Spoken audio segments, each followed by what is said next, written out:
Yo, what's happening, everybody? I appreciate you guys checking in. Another Sunday, same results. But I'll be honest with you, I think the mass majority of us may not be too disappointed if we look at Tankathon and where we sit now when it comes to. And Robert Pena, you in the building, you already talking about it, and we're gonna bring it up. We're gonna definitely take a look at it. But look, game day, same Sunday, same result. But we're definitely gonna break this thing down. We're gonna bring up the presser. All right, so we'll definitely take a look at the presser. We're going to talk about the defense. We're going to talk about Aiden O'Connell. Obviously, Desmond Ridder came in. We're going to bring up the stat lines, the box score. We'll kind of take a look at that. And then we're going to talk about no Brock Bowers, and we're going to talk about Sincere McCormick. You know, there are definitely some things that we can take from this game and kind of look at some of the brighter spots going into the 2025 season, because that's kind of where we're at right now, because we 2-11. But on a brighter side, it gives me a reason to kind of drink a little early on Sunday. So, Chris, exactly. Here's for you, man. But yeah, Chris, Protect the Show podcast. How you feeling, brother? I'm good, man. I'm good. You know, it was good to see the same fight hard. You know how we are in our tankathon mode. We did get a little help today from good old Jacksonville, but yeah, overall it was still, you know, we came up short. The team was fighting. Still some sloppy play, but at the end of the day, I'm doing okay. And I won my parlay, so you know I'm always good, man. Yeah, you did. We're gonna talk about just a little bit of the bets, all right? Because I mean, obviously, with our Raiders, like you said, sloppy play, a bunch of miscues. I took a ton of notes throughout the game, and we're gonna talk about it. You know, shout to some people in the chat. I'm about to bring you guys up, but Clifford the Black Raider, you said no flag on the AOC push. Yes, and so we're gonna talk about that. But you know, big thing. As we let kind of people trickle in. Unfortunately, Severe can't be with us today, but his boys playing in his own youth football. Super Bowl, yes, sir. Super Bowl, man. Shout to him. I haven't been able to reach out and see how he did, but you know, big shout out to Severe, man. Hopefully his boy pulls off the Super Bowl, and man, maybe he will, because apparently we found out the team that his son is playing is the Raiders. The Raiders, yeah. So I'll tell you right now, man. You know what I'm saying? But at the end of the day, I think it was a sloppy game, and I put that on the shoulders of Antonio Pierce. You know what I'm saying? And the miscues and everything. What we saw at the tail of last season was we saw a very disciplined football team. And we've seen almost the complete opposite this entire year. And to me, that is 100% on the shoulders of the head coach. And so that's kind of what I take from this game a little bit. We're definitely going to go and get into it. But let's first and foremost give a shout out to the chat. Dre, for sure, you're always in here, man. I appreciate you coming through. Robert Pena in the building as well. Clifford, Clifford, the Black Raider. Shout out to you a little bit earlier. Frank Perez in the building. Turf in the building. Guys, and make sure you guys go hit up Turf's channel as well. Make sure you guys subscribe over there. Always hitting you guys. I think, Turf, you went live for the entire game, which good for you. Good for you. I don't know if I'd be able to go live for an entire Raider game the way we play. So.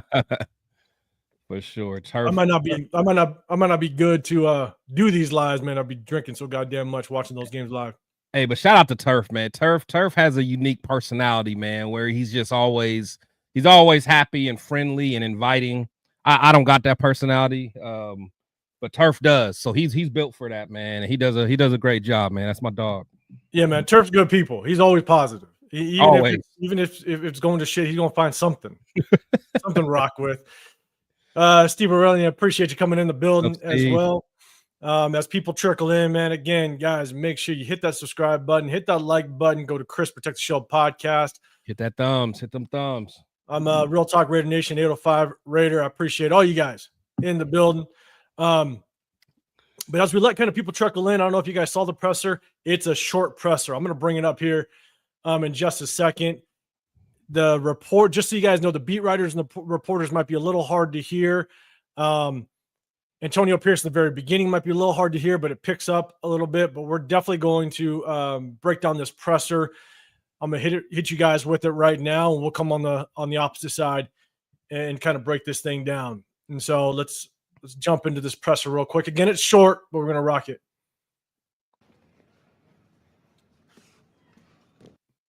Anything on 80?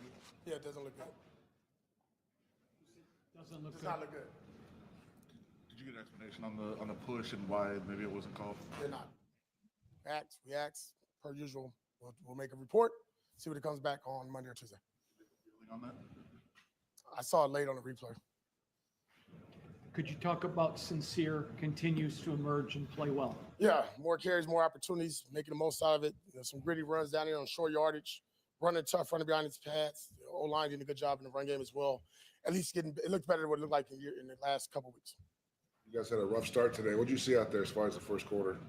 There was some third downs there, some short yards on that first series. Obviously, got to get them off the ball there, or get them off the field, excuse me. And then offensively, we had 3 and out and short field again. And then obviously got up. But I think the more important part is we were resilient. Guys bounced back really strong in the second quarter to make the game close going into half. 14-0. Nothing was going your way. Your team dug in and found a way to fight back. I mean, what does it say about the team? Yeah, there's grit, effort. I mean, none of that stuff we can really argue. We can, but I'm not proud of how these guys keep competing. Regardless of who goes down, next man up, and it continues to be our story. This did seem like the defense hasn't been forcing turnovers today. They were able to do that. I guess, is that progress on that side of the ball? Thought it was really good, especially early against a really good quarterback. Was able to get the ball off of him. First forced fumble and fumble recovery for us. And, guys, really just attacking the ball, especially when we were down. We needed those plays to get us back in the game, and I thought they stepped up. I don't know how much more you can say about Brock Bowers. You said everything all year long, but he did set a record today for a rookie tight end reception. Yeah, he's having a great individual year. Wish it could lead to more success for our team. It's got to be frustrating. What's your message to the team right now after Just kind of what I told you. Appreciate the effort, the grit, the fight. Listen, it's tough, and these guys they're not flinching, they're blinking, they still believe. Again, got the ball right down there at the end of the game, and how this will go. We're gonna go for it. Otherwise, keep the field going, and hope the defense get a stop and score and go for 2. But didn't go that way. But these guys compete their asses off. Nobody wants to get on the field. You see Max. Doesn't matter if he's on 1 leg, 2 legs. All those guys are fighting till the very end. Proud of the effort. Thank you, guys. Thank you. Like I said, short and sweet. I mean, and what's tough is he's just got kind of a little, I don't know what it is, man. With AP, he's got a little smirk on his face. Like I know. It's like it's like in his mind, he's thinking the same thing we've been saying. Like it is what it is. Yeah. You know what I'm saying? Like, what do we do at this point? And so we're gonna break down this presser. Appreciate everybody else coming in the building. Capitan Rafi, I appreciate you coming in the building. Michael Smith in the building as well. Yeah, I appreciate you coming through, man. Always good seeing you. So let's do this again. Everybody in the Cool Kev coming in the building. Always cool good. Kev, what up? So I mean, here's my thing is, and we're gonna bring up the stats as well. Let's first talk about Brock Bowers. All right, we kind of want to take this in pieces, but yeah, Brock Bowers broke a record, right? Broke a record, rookie receptions, which is awesome, which is amazing. But the thing is that, and I said this kind of in my post game, my pregame breakdown of this is, if the offense can do anything, feed the ball to Brock Bowers, because we need to push for this kid to be the offensive rookie of the year. I mean, he is in that conversation. As of right now, without question, I think he is the number 1 tight end in the league. I mean, that's what he is, and that's what he does. But I want to see Brock Bowers to get double-digit targets. I want to see 6 to 8 catches, but we just could not get him the ball. I want to break down the film and just kind of see what is going on. But man, I'll tell you right now, we needed to get the ball to Brock Bowers, and it just didn't work out, man. Chris, what's your thoughts on that? Yeah, man. I think if I remember right, I believe the whole first quarter, he didn't get the ball at all. It was just one of those things where, our offense has to go through him. He has to be the one that is our first look. At the end of the day, we just didn't get it to him, early and often. But once we did start getting it to him, we started moving the ball. So we just got to continue to figure out ways to be creative, keep him in the game plan and keep him going, man. But shout out to him. He's definitely a stud. Should be rookie of the year. they'll probably try to give it to a quarterback, just knowing how they usually do that that award, man. But shout out to Brock. He's definitely a beast. And you're right. I mean, it most likely will end up going to a quarterback like Jaden Daniels. Yeah, he had a little bit of a kind of a sluggish few weeks, but then he popped off last week. I think he went for I forget what the exact stats were, but he popped off, kind of got back to his regular form last week. And if he continues the ball, there's a really good chance it's probably going to go to Jaden Daniels. But don't you know what I'm saying? Don't take it away from Brock. I mean, continue to feed it to him if you can. But we got to make a statement, because you, as a professional football player, you have one opportunity in your entire career to be the rookie player of the year. That's it. One time, one chance.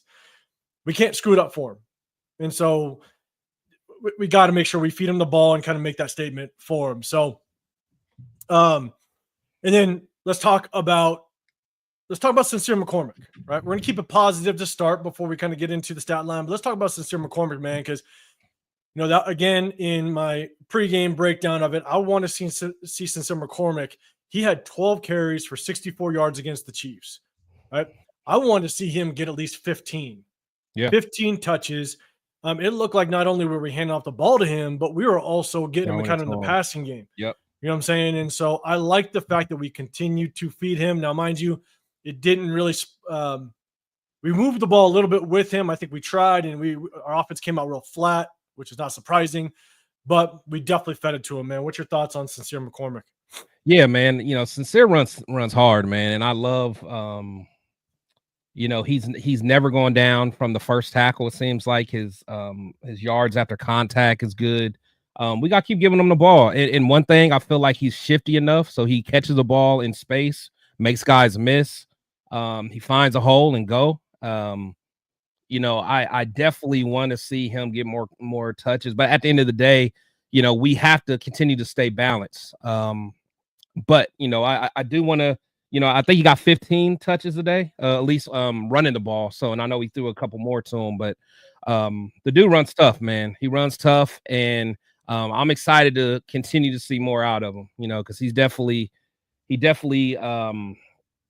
has exceeded expectations for me, and he's still young. So I like to see him stay healthy and keep balling. Yeah, man. Shout out to my boy Turf, man. Turf's been all about Sincere McCormick. He has. That's been his guy. That's been his guy. So, I mean, shout out to you, man. Turf, I think you're feeling a little bit better about your boy Sincere McCormick just kind of getting his touches and getting his love. And so, shout out to the chat, guys. Remember, if you guys have something you guys want me to pull up, I know some of you guys are already talking about Aiden O'Connell, who the next quarterback's going to be. We just showed AP's presser, and he said it doesn't look good. I mean, when you put someone in an air cast, that means you're trying to make sure that thing stays stiff, right? Yep. And you're not trying to move it. So something definitely happened. We'll definitely talk about just that late hit and just kind of what that means and kind of our take on it. But again, shout out to everybody in the chat. I appreciate you guys. Let's go ahead and bring up the stats, and we'll talk about Sincere a little more. Chris, you wanted to take a look at kind of his touches, but let's talk about Aiden O'Connell first. Aiden O'Connell, he goes 11 of 19, 104 yards, and one interception. Should have had another interception. Yep. That one interception was brutal down in the red zone. And so, and I know that Aiden O'Connell, he kind of came up limping earlier in the game. So I don't know how much that knee was bothering him beforehand. Maybe that late hit push in the back, it hit it perfectly and it made it that much worse. But it looked like he was limping a little bit before. But man, I'm telling you, Aiden O'Connell needed to string together some good games. He had a very good game against Kansas City, and he needed to string together a couple of good games because this Buccaneers secondary was suspect. Oh, they're depleted. Yeah. You know what I'm saying? Antoine Winfield went out. I mean, and plus they don't have the best pass defense anyway. So I thought going into this game, O'Connell was going to have a chance to really at least have some chances. So it was tough to see kind of what transpired. Exactly. And that's here's the biggest thing is I understand he's not the most mobile guy, but at the same time, if you hurt your knee, and I forget what knee it was, I couldn't remember. Chat, let me know if you guys remember what knee it was. It looked like his left, maybe. I thought it was his right, but Maybe it it's may right. be his left. It may be. But here's the thing, though: if it's his right, him being a right-handed quarterback, that's where your power comes from, right? That's where you're going to plant your foot and you're going to try to get that ball out. And man, if it was his right knee and that was what was bothering him, I understand kind of why some of those passes, came out a little soft, didn't have the zip like we normally could see out of Aidan O'Connell. And so when there's so much you compensate for if your right knee is hurt and you cannot get any push or any drive off that back leg, it throws everything, your mechanics, everything off. And so, but Aidan O'Connell, he gets hurt. In AP, he said in his presser, it didn't look good. Apologize, guys, if you couldn't hear it clearly, but AP right in the beginning said it doesn't look good. And so that means that there's a good chance it's going to be Desmond Ridder. The next guy that we got on deck is Carter Bradley, which I think he's on the practice squad, so we're going to have to bring him up. Yeah. And so I'm just looking at the chat. Again, chat, let me know whether or not it was his right or left knee, if you guys remember. But chat, let me know. If Aidan O'Connell's gone, if he's out, which it looks like he is it going to be the Desmond Ridder show or is it going to be the Carter Bradley show? Because Desmond Ridder came out and threw that floater, which should have been picked. I don't think it was. I think they rolled it incomplete. But Chris, man, what's your thoughts? I mean, if Aidan O'Connell goes down, who's going to be the starter? Yeah, to me, I think you got to go with you got to go with Bradley at this point. I think we've seen kind of what Ridder could do. I know it's just been a small sample size, but Bradley's been because let's keep it real. Even though we have the Turners, kind of running the show on offense, they're still this is still under the whole Luke Getsy umbrella. Because they can't do a complete restart of offense, so they kind of tweaking things that's kind of already under the Getsy scheme. And I mean, Bradley's been here since the offseason. He's been here since being picked up as a non-drafted free agent. So I say give the kid a shot, man. He had a pretty good preseason. We saw some good things from him. He's a son of a coach. At this point, what do we have to lose? Maybe this guy may be someone that we can have as a backup in the future.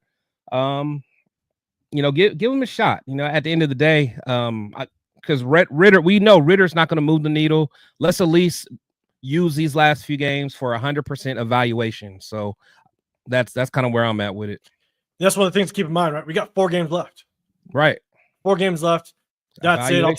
I'll take a look at the schedule real quick just to kind of see, because who's up next? Let's see. We got on deck. Is it the Saints? No, the Saints is no. We got the Jags. No, I'm sorry, Falcons. Okay, Falcons. Then we got Jags. Then Saints. Yeah. Then Chargers after that. Hey, and that Falcons secondary is absolute trash. So if you want to give somebody a decent look, you're not going to throw them into just the Wolves. Maybe you do start Carter Bradley. John B, you starting shit with everybody today. You got your goddamn mind, John B. The hell out of here. John Leon in the building. I appreciate you. Appreciate everybody coming in the building as well. We're just kind of going over the box scores, some of the stats. Cool Kev, you're saying Dirty Desmond all the way. Yes. Here's my thing is Steve Aurelia looks like Chris, he's on your side as well. So here's my thing is Carter Bradley's gonna have to come up from the practice squad because I think he's been on the practice squad. There's a good chance you probably give him a week because when you come up from the practice squad, you're not running Scott Turner's offense. You know what I'm saying? Like you're Yeah, trying you're being what the opposite quarterback's doing. Yeah, you're trying to You're give him getting the a look. defense ready. Yeah. Yeah, you're trying to give the defense a look, and so, but he's in, he's in the practice squad. He's on the practice squad. He's in the quarterback room. He's understanding what the offense wants to do. But I think at the same time, I think we have 4 games left. Maybe you start Desmond Ridder next week. Again, you're going against, and shit, it's Desmond Ridder's opportunity to kind of go up against his old Falcons team. So you never know what that could do. But I think maybe you go with Desmond Ridder for 1 week, and but you have Carter Bradley ready. And if Desmond Ridder just shits the bed, not looking good, then you throw the young kid in, and you got basically 3.5 games just to kind of be like, all right, show us what you can do, and maybe you're a third stringer next year. Exactly. Keep you on the practice squad. The only concern that I have with going with Carter Bradley is, man, if you run the risk of hospital balls, if you have that situation where he just is struggling to get the ball to Brock Bowers, I think Desmond Ridder is a quarterback that if you have the sole purpose of getting the ball to Brock Bowers, then maybe Desmond Ridder is your guy. So yeah, I mean, but it's not like Desmond's out there throwing dimes either. You know what I'm saying? So yeah. Honestly, it might be better just having someone who knows the system, to be quite honest. So I don't know. Yeah, and that's the thing is, with Desmond Ridder, even if he wants to drop back and throw the ball 20 times, yeah, 15 of your attempts better go to Brock Bowers. You know what I'm saying? Like just feed him the rock and make another statement for him being the rookie player of the year. That's kind of what I'd love to see. Yeah. Jared for sure. He basically says, you see what John said? He's funny. Which one? John B. Because apparently he wasn't here in the beginning when we started off. No, go the one next one below. Yeah. Like I literally won $1,000 parlay today. I know. Hey, clown. Dude's a clown. I went 5 for 5 yesterday. I didn't do too good today. All right, I'll throw it out there. I went 5 for 5 yesterday. All right, so okay, we can ignore him for the rest of the time. I just saw that and wanted to laugh.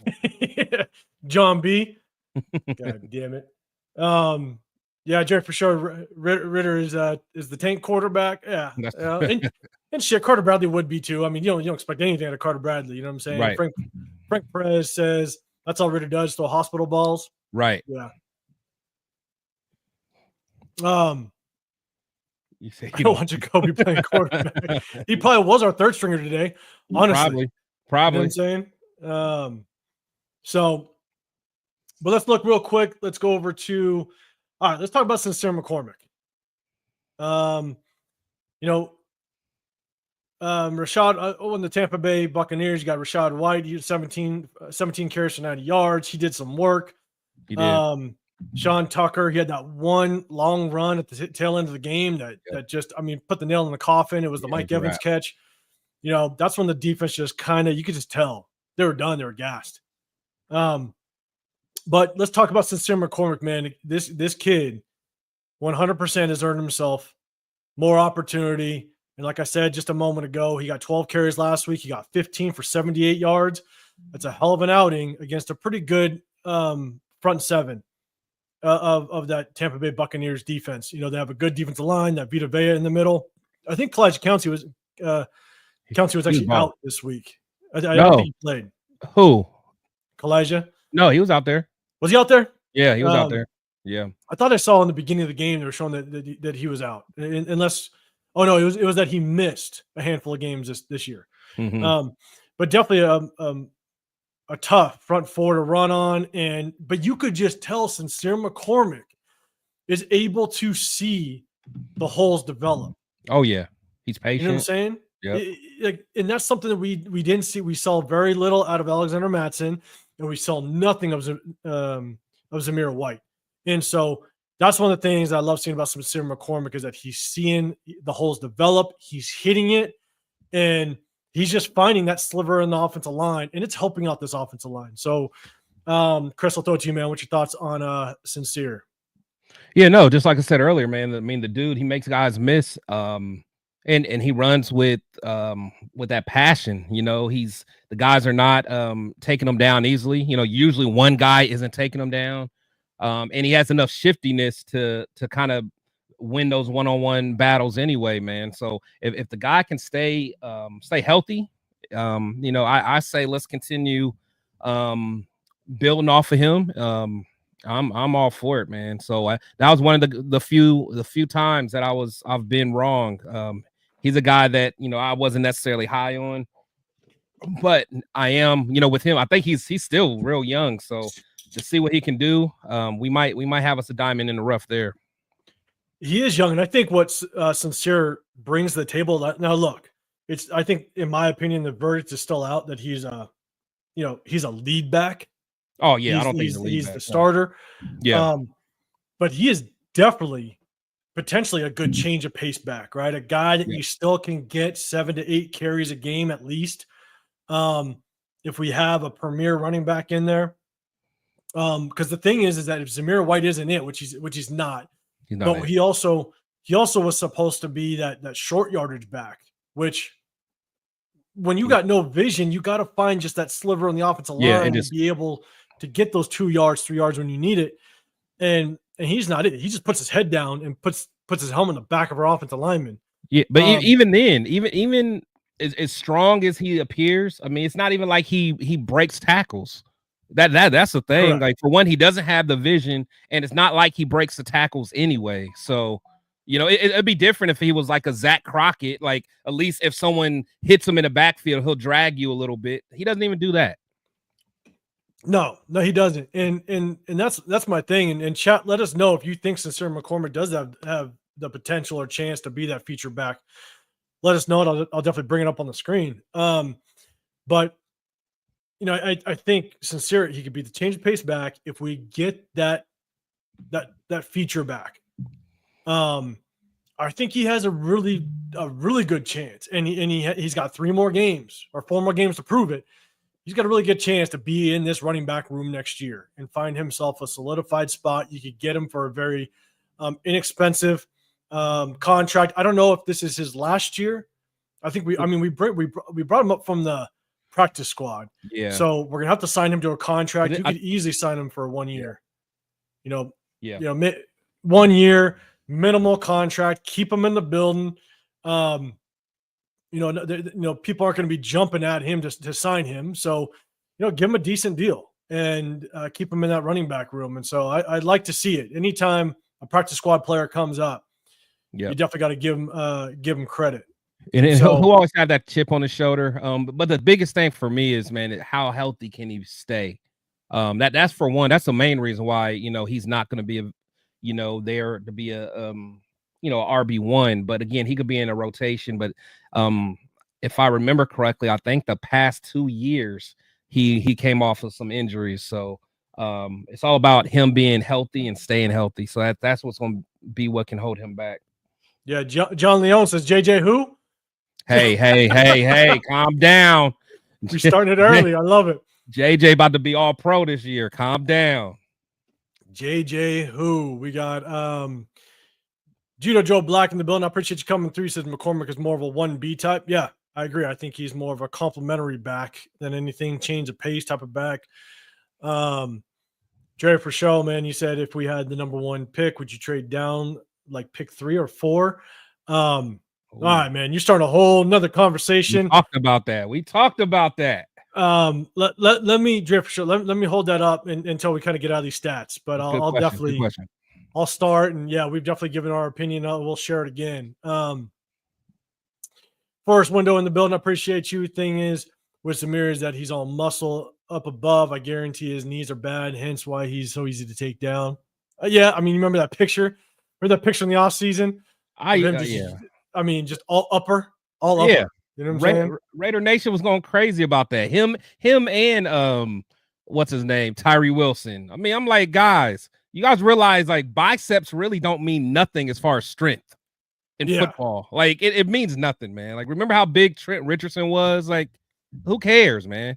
Who cares? Yeah, no, I'm with you. I just want to make sure I'm Myra G in the building. I appreciate you coming up. Myra Jeezy. Joe Barber in the building as well. Let's go. Judah Black says Ashton Gentry in the second round would be premium. I don't know if he falls the second round. He does not fall in the second round. That dude's cold. Yeah, I think there's going to be a team that's going to pull the trigger early. He might be a top 10 pick, even though it's not popular for running backs to go that early. I mean, he's pretty damn good. I think that narrative's starting to change about, like I know they tried these last few years to diminish the value of a running back, but I think you look at what Saquon has done, with his new team, what King Henry's done with his new team, of course, JJ, what he's done with his new team, Mixon, what he's done with his new team. I think teams are going to start second guessing that thought of running back not being valuable. So, they may not overpay for it, but I think if there's a guy in the first round that's worth the first round, they'll go get him, especially him, because that guy has some special talent. Yeah, no, he does. And so the only thing I'll add to it is that you got to be in a situation offensively where that's all you need as a running back to pick somebody that high. Yeah, you gotta have all the other pieces. Yeah, exactly. Like if your team is if your offense is just missing that running back, and that could be that deciding factor. I think that's possibly why, that's why Green Bay went after Josh Jacobs. They knew they had all those pieces, and they just needed that running game, right? So I think that's where a team will pull the trigger very early. You got Harvey B. Jackson in the building. Give Labe the rock the next 4 games. I do want to see him get some touches. You know what I'm saying? He's a young kid. So you kind of give him some experience. I don't think Amir Abdullah will be with us next year. No, he was on his way out anyway. I think he more or less got signed for a leadership standpoint. Since we lost JJ, I think he provides good leadership in that room. Absolutely, and a solid third down back. But I think he's up there in age. I don't think we bring him back. But I would see, give Dylan Labe some, maybe 3-4 touches a game in certain situations, just kind of see what the kid does. Because right now it's evaluation time. Yeah. And so let's see. I want to make sure any more comments on the running backs. Dixon Sider in the building. I appreciate you coming up as well. You're saying before they said still need a running back in the draft. I think we do for sure. Target one. The hype Sincere gets reminds me of the hype Zamir got last season. And that's what we got to be scared of. That's what that. And that's why I want to make sure he's doing well, but we need to find a guy. We need to find a guy. We let JJ go. A lot of you guys are happy about it. We're starting to figure out that running backs don't just grow on trees. Let's go find a guy, because people don't realize how much that helps your quarterback. That really helps your quarterback. So if we go get a nice young QB in this draft, we need to pair him with a guy that can be a threat behind the backfield. Yeah, and Arnie Guard's on the building. I appreciate you coming through as well. Hey, wherever you guys are at, make sure you hit that like button, subscribe. I got Chris Protect the Show podcast down below. I'm Real Talk Raider Nation 805 Raider. I appreciate you, all you guys pulling up. We try to hit you guys after the game and kind of talk about the game and our takes, but also interact with you guys. I appreciate all you guys in the chat. Dre, for sure, remember, I'm going to take a note and remind me if I don't. We're going to talk about the draft and what we do in the end. But Michael Mayer, 7 catches, 68 yards. Jacoby Myers, 7 catches, 67 yards. Brock Bowers, again, we already talked about him. Had to get him involved. I want to take a look at the tape and just see kind of what happened there. Because if you remember back when we played the Broncos the first time, everybody lost their shit because Brock Bowers disappeared. Yeah, but we broke down the film, and the problem is Luke Getsy at the time actually schemed Brock Bowers open 3-4 times in that second half, and Gardner Minshew just did not pull the trigger. Yeah, and was looking right at him. And so, is that the case? Is it Scott Turner not getting him open? Or is it potentially Aiden O'Connell just not seeing him? So I definitely want to break that down, and I'll check out the game film. And so, but Michael Mayer, man, he came back, 7 receptions, 68 yards. Out. Always good seeing him, and that was the one parlay I missed. I could have got him for just 2 catches, minus 110. Yeah. I was like. But it's hard because it's like you don't expect Brock to have a quote unquote down day. It's yeah. Some of those prop bets I stay away from, man, especially with the Raiders. Yeah, no, but I thought, with Aiden O'Connell having the chemistry with him last year and Good stuff, point. I was like, Yeah, man, good point, good okay. point. And it was just 2 catches, but you just never know. And as soon as the game started, they announced that the Bucks defense had their 2 starting linebackers out. I was like, oh shit, I should have Yeah. Yeah, like I said, they were out, and when Winfield went out, and I'm like, Aiden might have a day, honestly. Yeah. So, but yeah, I mean, look, at the end of the day, when it comes to the receivers, it's tough. Aiden O'Connell had a bad day. Desmond Ridder steps in, has a bad day. And really no deep ball, right? We tried to go deep to Trey Tucker one time to start the game. And here's the one thing I want to touch on. Like, again, we already talked about Brock Bowers. Trey Tucker. He had 1 catch last week, and that was the deep ball for a touchdown. Yeah. What I'm starting to get with Trey Tucker is that some guys are fast. I get it. You got speed. Some guys don't know how to use that speed properly. And I'm starting to get that feeling with Trey Tucker is like he just doesn't you could be fast, but if you're not a good route runner to combine that, you're not going to get open. Yeah. And that's what I'm starting to get with Trey Tucker. Yeah. See, now I feel you. I feel you on that. I think only thing with Trey though, it's like I just feel like it's a chemistry that's not there. I feel like he gets separation though. And again, we might have to look at the tape a little bit more, specifically on him.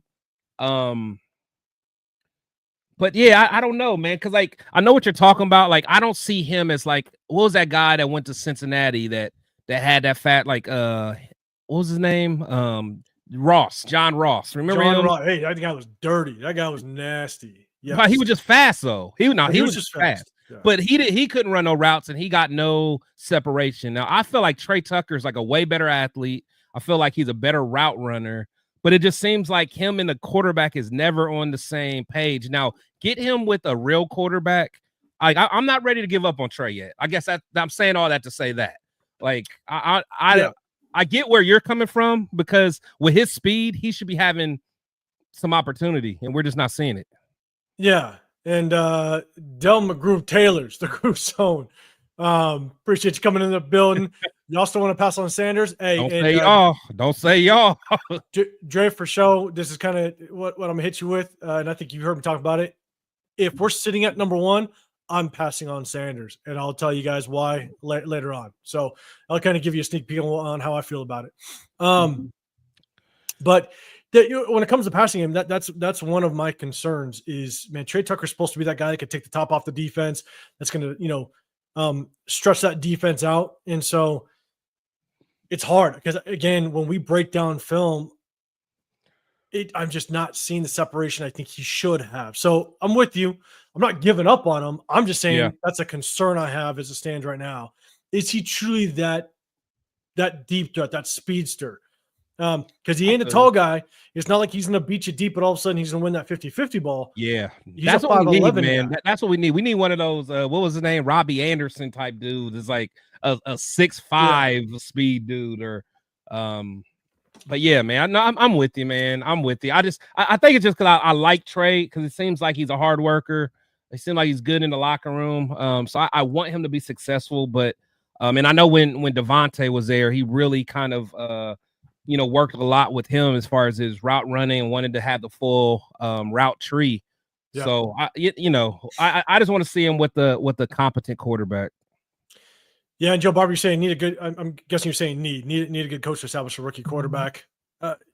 You need a good coach that could either be the guy to establish, or you better build yourself a coaching staff that can establish. And so I'm with you, but that's my biggest concern looking at the receiver core. Let's jump down to the defense real quick, and then we'll let's talk about it. Let's talk about the defense, and then we'll kind of wrap up the stats, and we'll kind of get into the other topics. I know everybody's talking about the quarterback, so look, guys, we will talk about college quarterbacks. I got a couple people in here. I got where was that? Raider Paul, you're saying Dylan Gabriel. Look, we could trade down to get him for sure. Like I can't look. We're gonna get into it, okay? Yeah. You guys are still the topic. Shout out to of the Raider Paul, goddamn- though. That's my guy, man. I'm just glad Yeah. to see Raider Paul in a good mindset. He about jumped off a cliff a few months ago. Shout out to Paul. That's my boy. And so let's see. The chase on. Okay, so this is what we're going to talk about defense, Jerry, for show. Just letting you know. And so here's the thing: is salute to Jeff, any Raider Bruce. What's going on, man? Appreciate you coming in the building. I think 100% Caleb Chasen did enough to garner another contract. 100%. You look at what he did today with that interception. He's been doing it week in, week out.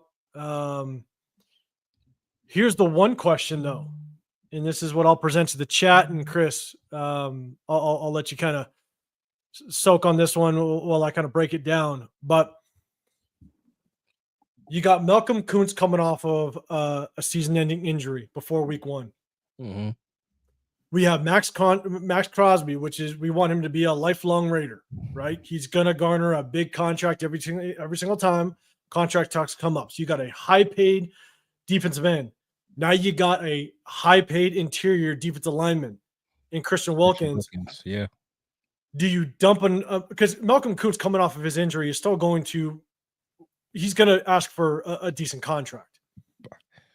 I don't think it's going to be crazy, though. I don't think it's going to be crazy. It may not be crazy, but the thing is unless he wants to move on. Now, if he wants to really test free agency, because he might be done with the Raider theatrics as well. That's what a lot of people's not understanding. Like all this like hoopla and the function that we're showing, like they're seeing some of their peers that left going to other teams, and that's going to be playing in the playoffs. People like Malcolm Kuntz may be like, I'm not giving a hometown discount. Well, but here's the thing, though. It's also he's now going to be a free agent. Like when he was going to play, right? Yeah. Let's say he played this season, and he all of a sudden maybe starts the season, first 10 games, maybe he's got 8 sacks or what have you, right? You're going to want to try to extend him prior to the season ending. Yeah. Now he's going to ride his way into the offseason. Yeah. And there's going to be a team that's going to overpay most likely. There's going to be that desperate team because every team needs an edge rusher or a counter to their edge rusher. And there's going to be a team that maybe doesn't have an edge rusher and is going to just overpay a little bit just to get him in the building. And that's what's going to kind of bump up his price tag, I think, in my opinion. Because you got the stupid teams like the Cowboys that might try to do something stupid or, like you always have the dumb teams. You're right. I think that we got to be careful for the Colts and Gus Bradley, someone like that, because I don't think a lot of the NFL. I mean, I know they got scouts everywhere, but I guarantee it's someone like that really knows him, that's coached him before, that knows he's right now. Because right now he's still kind of underrated. We love him as Raider fans, but throughout the NFL, I don't think he's really known yet. But I bet someone like Gus Bradley, but like. That dude is still a diamond in the rough, and I can get the most out of him. And he might like Gus Bradley. I don't know, but I get what you're saying. And that's the thing is like you bring on Caleb Chasen for a discount deal, right? Yeah. He's not going to go off and all of a sudden get this multi-million-dollar contract. It ain't going to happen because he was cut by his previous team. He came over. Yes, he's doing some work, but I would overpay when you're still getting someone at a very cheap contract. And if you can continue to produce the way he is, then you have enough now because the other aspect to this is that we're going to have so much salary cap space next season. Right. That at the end of the day, you can go ahead and allocate some of that money to the offensive side where we need a lot of help. For sure. Where you can get a high-paid offensive guard to come in, replace Parham. You can get yourself another high-paid or high-caliber receiver to counter Jacoby Myers and Brock Bowers. And look, depending on the quarterback, everybody wants to talk about quarterback. What if you bring in a veteran quarterback to be that bridge quarterback next season? You want to pay a little bit more to kind of keep us competitive and have that quarterback sit for a little bit. It's all about like once you kind of put on that mindset and that hat of this is a business. Right. And you got to be mindful of where you're allocating money. Our offense needs help. And Yeah. our defense has a bunch of studs that will come back. I think we should bring back Trayvon Merrick. I think he deserves it. I'll be honest. There's a damn good chance we might be looking for another corner. Because Jack Hobbs. Jones. Oh yeah. Jack Well, Jones. Jones got it. He has another year, right? He's another year, isn't he? I think he's another year. It's a cheap contract. Yeah. Oh yeah. Do I want another year Jack Jones on the field? Because I'll tell you right now, over the last few weeks, he's a liability sometimes. He's getting exposed. And he got exposed today. And so, it's where do you allocate that money? And so that's what I proposed to the chat. Do we bring Malcolm Kuntz back? Do we try to reach out to him, given the fact that it might end up being a little bit of a bidding war to go after him? We might have to end up overpaying a little bit, but would either hold that money and allocate that to other places if K'Lavon Chasen continues to ball. Like that's Yeah, for sure. I mean, I again, I always scream when I look at Chase, and I said this early before a lot of people were on him, that it's his motor. Like you can see that the dude's out there, he's flying around. Now he was making a lot of mental mistakes as far as like jumping off sides and doing this, but I'm okay with those aggressive plays where you're, those hustle plays. I can live with that. Because that's not what we're getting in someone like a Tyree Wilson. So Chase, I'm all good with him. I'm like, I want more people like him on the field. But I think one thing that we do have to talk about that's going to be a real conversation, because we're thinking about we have a lot of money, but we got to think about the guys that we're going to bring back. So I know before the season started, we were like, Diablo, are we going to do that? I'm out on Diablo as far as bringing him back. I mean, unless it's something like such a hometown discount, but I'm pretty much ready to let that go. But Trayvon Merrick, I think especially him in the box, he's flying around, showing he has value. But I think the question is Nate Hobbs. Going into the season, I was like Nate Hobbs for sure. I don't know where I'm standing in Nate Hobbs. I'm not gonna lie, man. I'm on the fence, man, because he can't stay healthy. What's your thoughts on that? And I'm with you. Like prior to his injury, and prior to his injury, I think it was without question I want to bring him back. Yeah, without question. Because getting a good slot corner is one of the hardest things to do, and one of the hardest things to draft.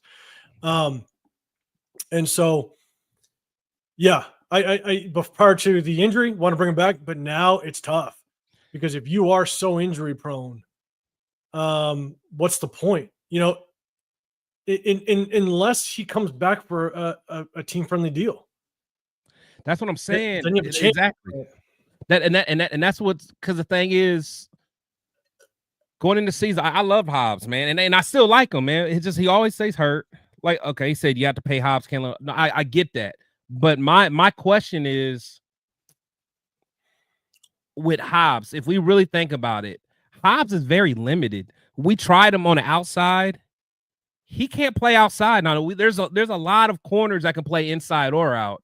He showed us that he really can't play on the outside. That I don't know, man. I don't know. It's like I don't know, because cornerback is starting to become a higher paid position, man. Like that bag is starting to run up, man. I don't know, man. And he doesn't seem like he's going to be one that's going to be willing to take a discount. I can't depend on him for 15 games, man. Yeah. And so here's the thing, right? Larry Fleming, you say bring back Kuntz, back to the incentives based on bonuses and performance. Again, if he agrees to that, again, I think it's going to be a little bit of a bidding war that might bring it up. But let's go, Jeff. Show we need to draft a corner. I mean, I think we do. I'm telling you, I think Jack Jones is being exposed. SoCal South keep Hobbs on the cheap. See, I'm almost ready to still get more veteran corners. I think you got to have a good mix. We have enough young corners. Yeah. If you think about it, like I think we need to get a couple guys who's played some big time games. But the thing is, when you look at some of those usually corners that are in free agency, a lot of them are kind of either up in age or they got some kind of injury concern. So it's a risk. But I don't know, man. I mean, I'm not for every year just keep on drafting a whole bunch of young corners, man. And a Turf, and I know I like Hobbs too, man. Don't act like I'm targeting Hobbs. I like Hobbs. Everyone knows I like Hobbs, but I just don't know if I could give him a bag, man, because he the way he plays very physical, and the way he plays, this might be a concern every year. But I keep thinking, like, if we have to be flexible at the cornerback position, we can't really be flexible with him because he just cannot play on the outside. So I don't know. Salute to Hobbs. So yeah, I'm with the Jack Ken in the building. Appreciate you coming through. Remember, guys, man. Make sure you guys hit that like button, subscribe, turn those notifications, Protect the Show podcast down below. I'm 805 Raider, Real Talk, Raider Nation. Our guy Severe Raider couldn't make it because his young boys in the Super Bowl, the youth Super Bowl, man. So shout out to him. Hopefully they won. Dixon Sutter says Hobbs 1 year deal, Kuntz 1 year deal. Yeah, maybe if they go for it. See, I don't think they're going to sign. They're not going to sign that because honestly, this is their. Everyone knows, man. Like when you become a free agent, this is your real time to go get a bag. I can't see them taking a year. I can't. I'm with you. Has Hobbs ever played a full season? I don't think so. I don't think so either. Yeah. So at this point, there was a lot of. I'll be honest. Initially, the one guy out of the trio, it was Kuntz, Trayvon Merrick, Nate Hobbs, and Robert Spillane. The one guy that I was a little iffy on bringing back was Robert Spillane just because of his age. But I'll tell you right now, you got to keep him. I think we got to keep him. He'll be cheaper too, just because of the position. Yeah, because I mean, let's say you sign him for like a 3-year, right? Now he's going to be in upwards of like 34 years old. Yeah, you better, I don't know if you front load it and then all of a sudden on the back end you have that you get have a way out to, if you need to. Yeah, like cut him or what have you that last year, or he's just on a very cheap deal. But if we get rid of Divine Diablo, you can't get rid of 2 linebackers. No. And they'll have to figure that out, and so. But the one thing I will add, and I think someone put in the chat, and I 100% agree, as coaches, you also need to find the diamond in the roughs that you coach your players up.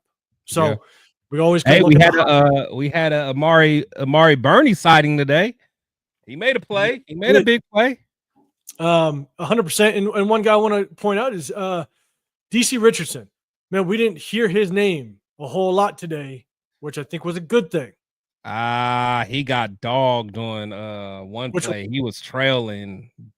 I forgot what play it was, but I took notes. I don't have them with me, but I don't know, man. I'm not. Again, cornerback is the second hardest position in the NFL. So like, I don't want to jump to conclusions. Just like I kept preaching about my boy JB. Mm-hmm. But I don't know, man. DCam, I don't know, man. I'm not feeling him all like that. Okay, so I didn't hear his name a lot, so that was my biggest thing. Is I did see him a couple times. I think it was an overthrow a little bit by Baker Mayfield, but he was kind of on his hip. So I again didn't hear his name a whole lot, so I thought it's better than we did last week. That's for sure. Jason Marshall, you're saying letting Meek Roberts go was a mistake. We'd be saying the same thing with Hobbs. So here's my thing, and I said this in the off season. The only reason why I didn't like the fact that we got rid of Amik Robertson was because there's a true emotion to going against your division rivals. I think nowadays, because players flop back and forth so much, they switch to other teams. Like, you get these new rookies in, you get these new players that don't truly feel the emotion of playing the Chiefs, right? Like the hatred that you can have for playing the Chiefs. And one of the things that Amik Robertson brought to the table was just his absolute emotion and passion. Yeah. And the win that we had over the Chiefs, the win that we had over the Broncos that last game, the win that we had over the Chargers, putting up 63 points on them, I wanted to keep some of those players that had the emotional investment on this is a division rival. We're going to want to come and kick the piss out of you. And Amik Robertson wasn't bad, and we needed another corner. And so that's the only reason why I didn't like seeing Amik Robertson walk away, because I think we needed some of those players in that locker room that understood just how emotional that Christmas game was against the Chiefs. and kind of ride that emotional wave to just show these young players and these new players in the locker room, like, hey, like this is what we need to beat this team. Because half the battle is just the mindset going into a game. And so I think he would have been a hell of a second corner, but I also think that just riding what we had last year to kind of transition that to some of the newer players in the locker room, I definitely wanted that because you don't get it anymore. Look at Josh Jacobs. He walked, he went away, and now you no longer have that. So that was part of the reason. So that was my first thought when I saw him walk. No, I feel that. I think with Amik, again, I love his passion too, because that means a lot. You know, someone that really cares. But, you know, even when I watch him on the Lions, you know, he's still getting beat.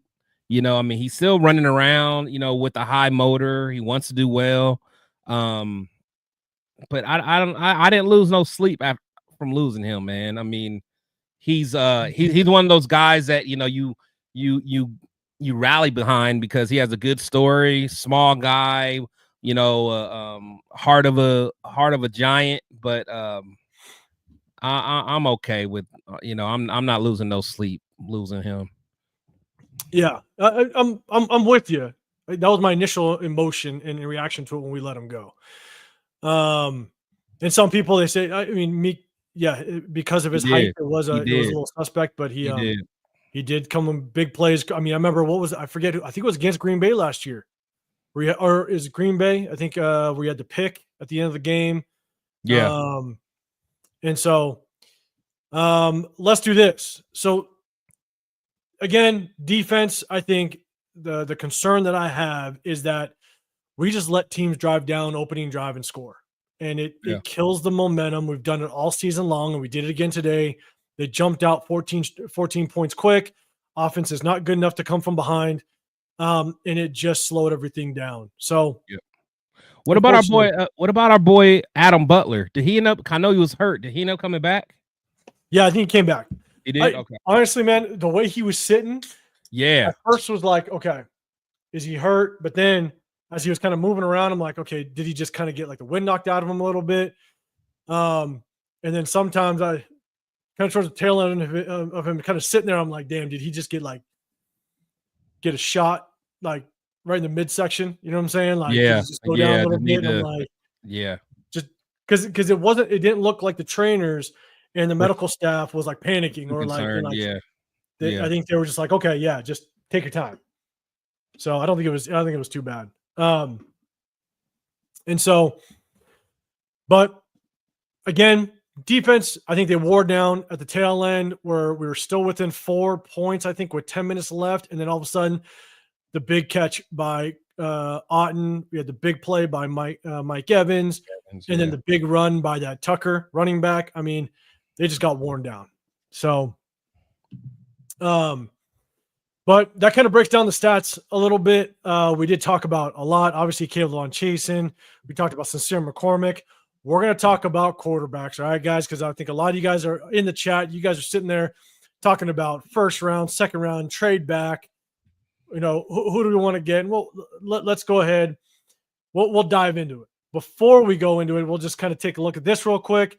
Tankathon currently has this at the number 1 spot. Okay. Had it ready for you guys.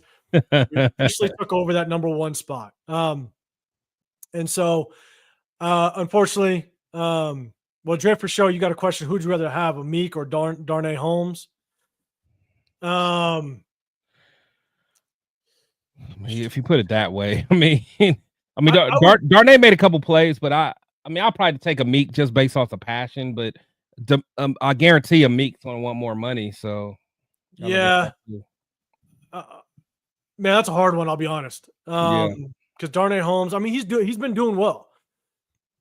He's been doing good. I just don't know what Amik Roberts maybe would have brought to us this year. You know, being another year in Patrick Graham's system. But with all the injuries, I think it would have been a lot of moving around for Amik Robertson. So I don't know, man. Darnay Holmes just hasn't shown enough for me to pull the trigger on who I would take. But Darnay Holmes has been doing well. I'm not mad at that. Jeff, you said, or no, it was was it Jeff? Let's see. You had Jack Cannon. What was Bauer's numbers? I'll go back to it real quick just to show you. Bauer's numbers. Like 3 catches and 40 something. Was it? Yeah, 3 catches for 49 yards. Yeah. I'd give him the ball more, without question. But we got the number one. We got the number one draft pick. And everybody in the chat, you guys want to talk about quarterback draft, all that fun stuff. So you know what? Why the hell not? Let's jump into it. So chat, let me know if we have the number one pick. I'm going to sit up in my seat and make sure I get a little more of this in me. Don't mean to bounce around. But someone also talked about Antonio Pierce just not being it. Someone said we're 2-11. You need the right coaching staff in order to develop a quarterback. Do you think Antonio Pierce is the right guy as we stand today? Because again, this game was messy. This game was very undisciplined, and I put that all on Antonio Pierce's shoulders. If you have an undisciplined team, it's on Antonio Pierce's shoulders. He got all the credit in the world at the end of last season because we were such a disciplined team. Yeah. Well, last in turnover or last in penalties, we're playing good. So, and look, I understand we've gone through a lot of injuries. That's why I gave Luke Getsy a lot of leeway because he was going through a shit ton of injuries. The offensive line was not even put together, and so that's why I gave Luke Getsy some leeway, and I'm going to give AP some leeway because of it. But when you have so many miscues, when you have so many plays, fumbled snaps, penalties, that challenge when we're down 14-0. Like, why the hell are you challenging? Why? Yes, man. Yes. And then there was that pass interference that Jack Jones was called for, but the ball was tipped. Adam Butler got a piece of that ball. You could tell that the ball changed trajectory after Adam Butler tipped it. That could have been. Is that challengeable? Is that challengeable? Yeah. If it's tipped, okay. Yeah. And so those are the things. You don't just throw a challenge flag just to throw a challenge flag. And that's what he did. That was clearly an incomplete pass. He did not get 2 feet down. Mm-mm. So why the hell do you throw that challenge flag that early in the game?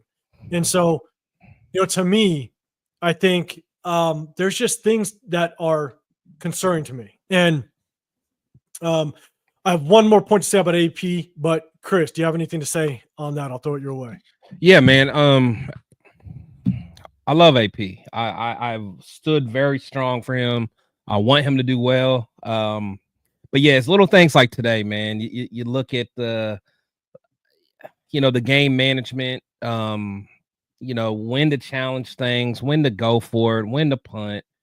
It's tough, man. It's I can only cover for him for so much, man. But then sometimes he'll do stuff and it's like, I can't. I can't have his back on certain things, man. Again, but one thing I will always continue to say, his team is not giving up on him. These guys are still fighting. People are getting hurt. Next man up. They're still competing. That's huge. I want to see him with a competent quarterback. We got hit very bad with injuries before week 1. In the walkthroughs, Malcolm Kuntz gets hurt. So it's like he didn't get a chance to put everything on the field that was supposed to be there. So, but it's tough, man. It's tough. If we do move on from him, I'm not going to shed a tear. But man, I definitely wanted him to work out, but sometimes he makes decisions that makes it tough, man. He does. And MEZ Box, I see in the build. I appreciate you. His turn, but it was Trey Tucker could have done a better footwork. He could have, but at the end of the day, you don't challenge that. So I'm with you. Yeah. Trey Tucker could have maybe had better footwork, but you don't challenge it. Like you don't waste a challenge that way. So, and that's kind of the point I was kind of getting at. But here's my last point because shout out to Hondo Carpenter. He's the beat writer for Sports Illustrated. He's in the building, man. I watch him because he reports some of the news that he hears in the building. But man, I don't know if you watch Hondo Carpenter, Chris, at all. But if you go in the comment section, I used to watch him all the time, but yeah. I watch him just to kind of get any updated news. Yeah, is probably being said. But man, there is a shit ton of hate for Hondo Carpenter, and I feel bad for him. I'll be honest, man. But I got no What do you respect for him. He's been on my Yeah. show before. I had a chance to talk ball with him, so I got nothing but respect. But yeah, I don't watch him as much as I used to though. But shout out to Hondo. But Hondo continues to kind of still make that comparison of Dan Campbell and AP. And I still think a lot of fans make that comparison of the fans that want to hold on to Antonio Pierce. And Larry Fleming, you're saying AP should finish out his contract, and a decision should be made. Possibly, I think it's a 2-year contract. I think it has to be a 2-year contract. I know the details haven't truly come out, but I think it is. But here's my thing, and this is my take. I haven't said this before, and I'm probably going to drop a video on my channel regarding it. Is I think the talk or comparison between Antonio Pierce and Dan Campbell, it has to stop. Yeah. There's no comparison. It's almost disrespectful to Dan Campbell to make that comparison, because Dan Campbell, he came in, he's got, I think, a total of 13 years of coaching in the NFL. Yeah. Right. Yeah. He started out as an assistant, then he was an intern, and then he spent, I believe, 4 years as an assistant head coach to Sean Payton with the Saints. Yeah. Right. Yep. And then, so he had years of experience. He had a decent body of work prior to becoming a head coach, and he went through the natural process of becoming a head coach. The Lions sought out to interview him. The Lions requested to bring him in as an interview. And so he earned that job. The Lions wanted him. But Antonio Pierce, let's all be honest, Antonio Pierce got the job because of emotion and because the locker room wanted him. That's how Antonio Pierce got the job initially. And when he got the interim title, it was basically by default. You weren't going to give it to Patrick Graham because you needed that defense to kind of hold itself together. That was the only solid side of the football. Yeah. You didn't want to dismantle that. And so Antonio Pierce was just kind of the default pick a little bit. Now, I'll give him credit. Like, he wasn't a good leader. So you give him that.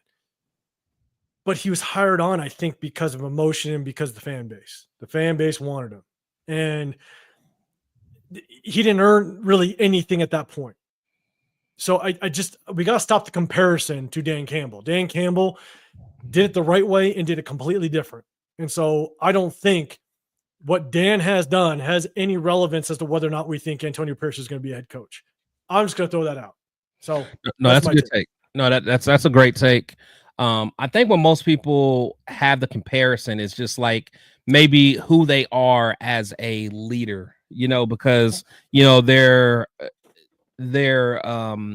motivating type coaches. They're not I don't ever want to say they're not X's and O's types of guys, because you cannot not be an X and O guy when you were, a linebacker. You were the quarterback of a defense that beat one of the best offenses that's ever played. You were a captain on, a phenomenal defense. Like, he knows the X's and O's of the defense. So I'm not going to say he doesn't, but, he's more of a motivator. So he's more of like the Mike Tomlin guy. And by the way, I don't know if you guys have watched that Hard Knocks with the AFC North. I love it. Love watching Mike Tomlin. But I haven't seen that yet, but I have to, because I'm a Mike Tomlin fan. Man, I like it, and you would like it, because episode 1 just came out last week. But when I was watching Mike Tomlin, I'm like, man, I don't know how AP is behind the scenes, but I hope he's like that. That was my mindset. But to your point, it is different between him and Dan Campbell. Someone put in the chat though, but like, Dan Campbell really had a chance to I think get the best of the best, or the offensive coordinator and defense coordinator that he wanted. Whereas I feel like AP did to an extent. I mean, he already had a good defensive coordinator, but he really wanted Cliff, and things. Yeah, you got to give him credit for it. Exactly. And things. I mean, imagine what this year could have looked like with Cliff running the show. People hate Minshew, but Minshew has a lot of experience in that offense. That's really where he shined. Like, in college, that's where he shined. Minshew could have been a different guy. We could have had a different offense. Yeah. So I don't know. But I get what you're saying. I I don't know. I'm trying to have his back as much as I can. And so, Jeff, man, you're saying, so who do you want? And that remains to be seen because look, I want to give Antonio Pierce the rest of the season, but I also want to know. I think Jeff's talking to John. Him and John's going back and forth. Jim and John. Okay. Yeah. John with the all caps. I got you. Yeah. I see you, John. Yeah. Jeff, don't fall into the trap, man. Yeah. Right. And so, but here's the thing, like, I think there's going to be quite a few coaches that get fired this offseason. And so can they be available to be an offensive coordinator, stuff like that. So we'll definitely talk head coaching and who could potentially be it if AP doesn't work out as we go on. And so more Parmaniac, appreciate you in the building as well. You're saying AP needs to go, failed experiment. You know, it hasn't looked good so far. So there's not a whole lot that could defend AP in what he's done at this point. Dixon side, you're saying variable all day. You know, look, wouldn't be mad at it, but at the same time, I'm letting the rest of the season kind of play out and see how we roll. So with that said, again, now we're going to go back to drafting quarterback. So sorry for that. Well, insert it when it comes to coaches, but someone talked about head coaching and developing a quarterback. But I appreciate, again, everybody in the building. Make sure you guys hit that like button and subscribe. Got Chris Protect the Show podcast with me. I'm 805 Raider Real Talk, Raider Nation. I appreciate all you guys in the building. Just make sure you hit that like button. It definitely helps us out. So I can't go back into the chat and scroll through. So guys, if we have the number one draft pick, because I just showed you the tankathon, we currently have the number one pick. If you're the number one pick, what would you do? Everybody's on the board. Everybody's available. Would you pick a quarterback? If you did, or if you will pick a quarterback, who's your quarterback? Or would you trade back? Let me know in the comment section. I'll definitely pull it up. Hit that hashtag Raiders first. It lets me see it. But Chris, you know, I got my opinion. What would you do, Chris? You Tom Telesco today. I'm listening to offers. I ain't gonna lie. I'm listening to offers. If it's something like we get like 4 first-round picks and we can still, you know, get a top 10 pick, I'm listening to that. I'm listening to that. But if I'm at the point where I'm not getting enough to trade back, then me personally, I'm getting Cam Ward. I like what I see from Cam Ward. I feel like he can his upside is higher. You know, a lot of people act like, you know, Shador is so much more accurate and throws the ball better than Cam Ward. I would disagree. I think Cam Ward has better arm talent. I think that Shador can probably process a little better, and he might make better decisions than Cam Ward, because Cam Ward has that, you know, 1 to 2 plays per game where it's just like, what are you doing? Why did you, like that Brett Favre mentality where Brett Favre had that 1 play a game. You're just like, what are you doing? Yeah. But yeah, I wouldn't, you know, I wouldn't cry if we got Shador, but you know, if I was in that seat and I didn't like the offer, then I'm taking Cam. And you know who had that one play that I couldn't understand it was Carr. That's what I could not stand with Carr. Yeah. Like there'd be that play where he would float that thing 30 yards up in the air to nobody. And I'm just sitting there going, what the hell was that? Yeah, it's like 1 or 2 per. Yeah, you're right. Yeah, like that's not Cam. Like Cam's not that bad. But I mean, You're I just remember like Carr was always due for one just bonehead play that I was like, what the hell was that? You know, and it's like that, like the fumbling out the back of the end zone when you try to stretch. You know, like it was just there was always gonna be that play. But you got a lot of people.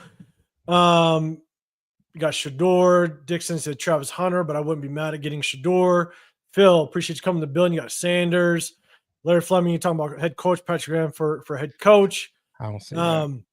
Yeah, I think that'd be. I'll be honest, that'd be a tough one. Robert O in the building. You're saying Shador.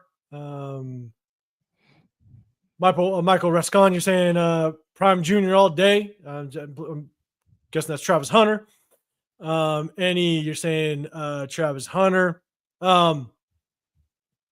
Here's my take. Is I think a lot of people are reaching for, because I wait for halfway through the college season, then I start paying attention to quarterbacks. I haven't looked at all of them. I still got to look at Jackson Dart from Ole Miss. I still want to see a bunch of his games. I want to watch more of Gabriel Dixon or Dillon. A lot of people are bought talking out about yesterday. Gabriel Dillon. Yeah. And so I kind of wait a little bit to kind of truly look at the quarterbacks, but I have watched plenty of Shedeur Sanders up to this point. I've watched plenty of Cam Ward. And I got kind of another guy that I really like, and I'm going to say that to the end. Here's my problem with Shedeur Sanders and why I don't think he's a number 1 draft pick. I think if he came out in some, because everybody thinks he's the answer. Yeah. But I think this is a underwhelming quarterback class. That's why he's up there. If you look at, if Shedeur Sanders was in last year's quarterback class, there's an argument whether or not he's the 5th or 6th best quarterback. Yeah. So it's, yeah. You know what I'm saying? And so like I just don't think that he has the complete package to be a number 1 draft pick. Could you get him in the first round? Yes. I think he's a first round quarterback. In my opinion, I don't think it's top 10 if you look at some of the better quarterbacks that have come out of the draft over the recent years. And so I just think that there's a pretty decent fall off between the top 2 and the rest. If you look at the rest, if Cam Dart's the next best, or a Drew Aller or Dylan Gabriel, those type of guys, I think there's a decent gap between them and Shedeur Sanders or Cam Ward in most people's minds. I think Shedeur Sanders, he's not as athletic as he wants to be. I think he tries to extend plays and gets caught by Texas Tech. Yeah. Good luck. Yeah. You're going to face defenses that are 3 times faster. And if you think you're athletic enough to move around the pocket and scramble around and get caught in your division, you're going to get hawked down real quick. You're going to get an eye opening or a rude awakening. I think he's got so much talent around him that it almost makes him look better. A lot of people sit there and go, look, he threw for 350 yards. Well, yeah, well, guess what? 80% of his passes are screen passes, and those receivers take it for yard. And so you could take away half his damn passing yards just because his receivers did all the work. I don't think that he's the type of guy that's going to be able to methodically move an offense down a field on a consistent basis. God, there's actually a lot about Shedeur Sanders that I don't like. Now, everybody talks about him being a prima donna, or they don't like his attitude or whatever. I have no problem with that. There. Yeah. I think his dad is Deion Sanders. Growing up, I guarantee you his dad has humbled his ass plenty of times. Humble. Yep. And so I have no problem with Shedeur Sanders' attitude, his mindset, stuff like that. I think he's being hyped up because the NFL wants him to be hyped up. I think this whole movement to the Raiders, I think, is going to be just nothing but publicity and money for the NFL. And so they're hyping it up. There's a good chance, we don't even get him, to be honest. I think they're trying to hype his ass up because that's ratings for the NFL. Yeah. You got to understand at the end of the day, this is a business for the NFL. So they're going to hype that shit up, and it's going to be nothing but, like, Deion Sanders is going to hype it up. He's going to hype it up so that his son gets all the publicity in the world. And so, I just don't look at all that of him, doing the whole thank God thing and all that stuff. It's like, whatever. Like, Deion Sanders is a showman, and that's kind of what he's doing. So I'm not going to kind of fall into that. But you also got Shedeur Sanders that has probably the number 1 offensive threat in the country in his back pocket. And so he's utilizing him. You look at the flip side. Cam Ward doesn't have all the talent in the world surrounding him. He's got that one slot receiver. I think his number is maybe number 7. I forgot. I'm blanking on his name. His last name starts with an R. Yeah, Russ. Yeah. No, he's a beast. He's a beast. So he's a beast. he's a beast, but he's not the freakish athlete or he's not the Yeah. quickest guy. But what Cam Ward's doing is he's methodically being able to get him the ball to make him better. Yeah. Right?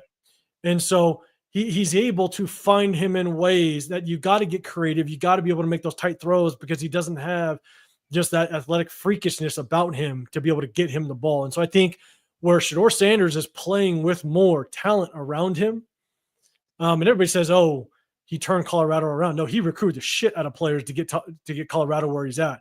I just don't think Shedeur Sanders has what it takes to be a top 10 quarterback in this league. I just don't think he does. And I don't even think it's top 15, to be dead honest. And no fault to the hype and everything. I think he's being overhyped because of his dad and who he is. So, sorry, that was long-winded.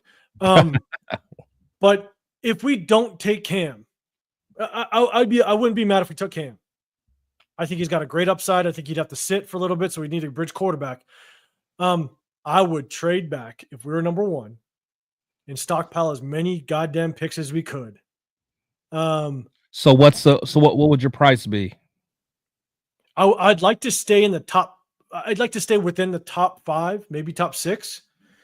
So we still get probably a number one player at that position.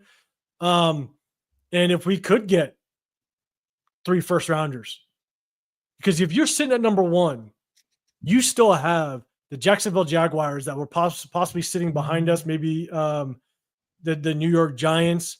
If it's the New York Giants sitting behind us, they're going to want a quarterback. So they're going to probably it's going to be a bidding war for somebody else wanting to jump up to that number one. If the Jacksonville Jaguars are in close proximity and they want Travis Hunter real bad, they might pump up the price a little bit. But if we could get a couple number ones and a couple number twos and stay in the top 6, I'm pulling the trigger without question. Yeah. And it depends on, because again, some of those other quarterbacks, I want to see what they do in the playoffs. Like, Gabriel, a couple of other guys. It's just, I don't know. I'm sold on Cam because I really feel like Cam can be a guy, a franchise guy that can really change, the trajectory of our team and our offense.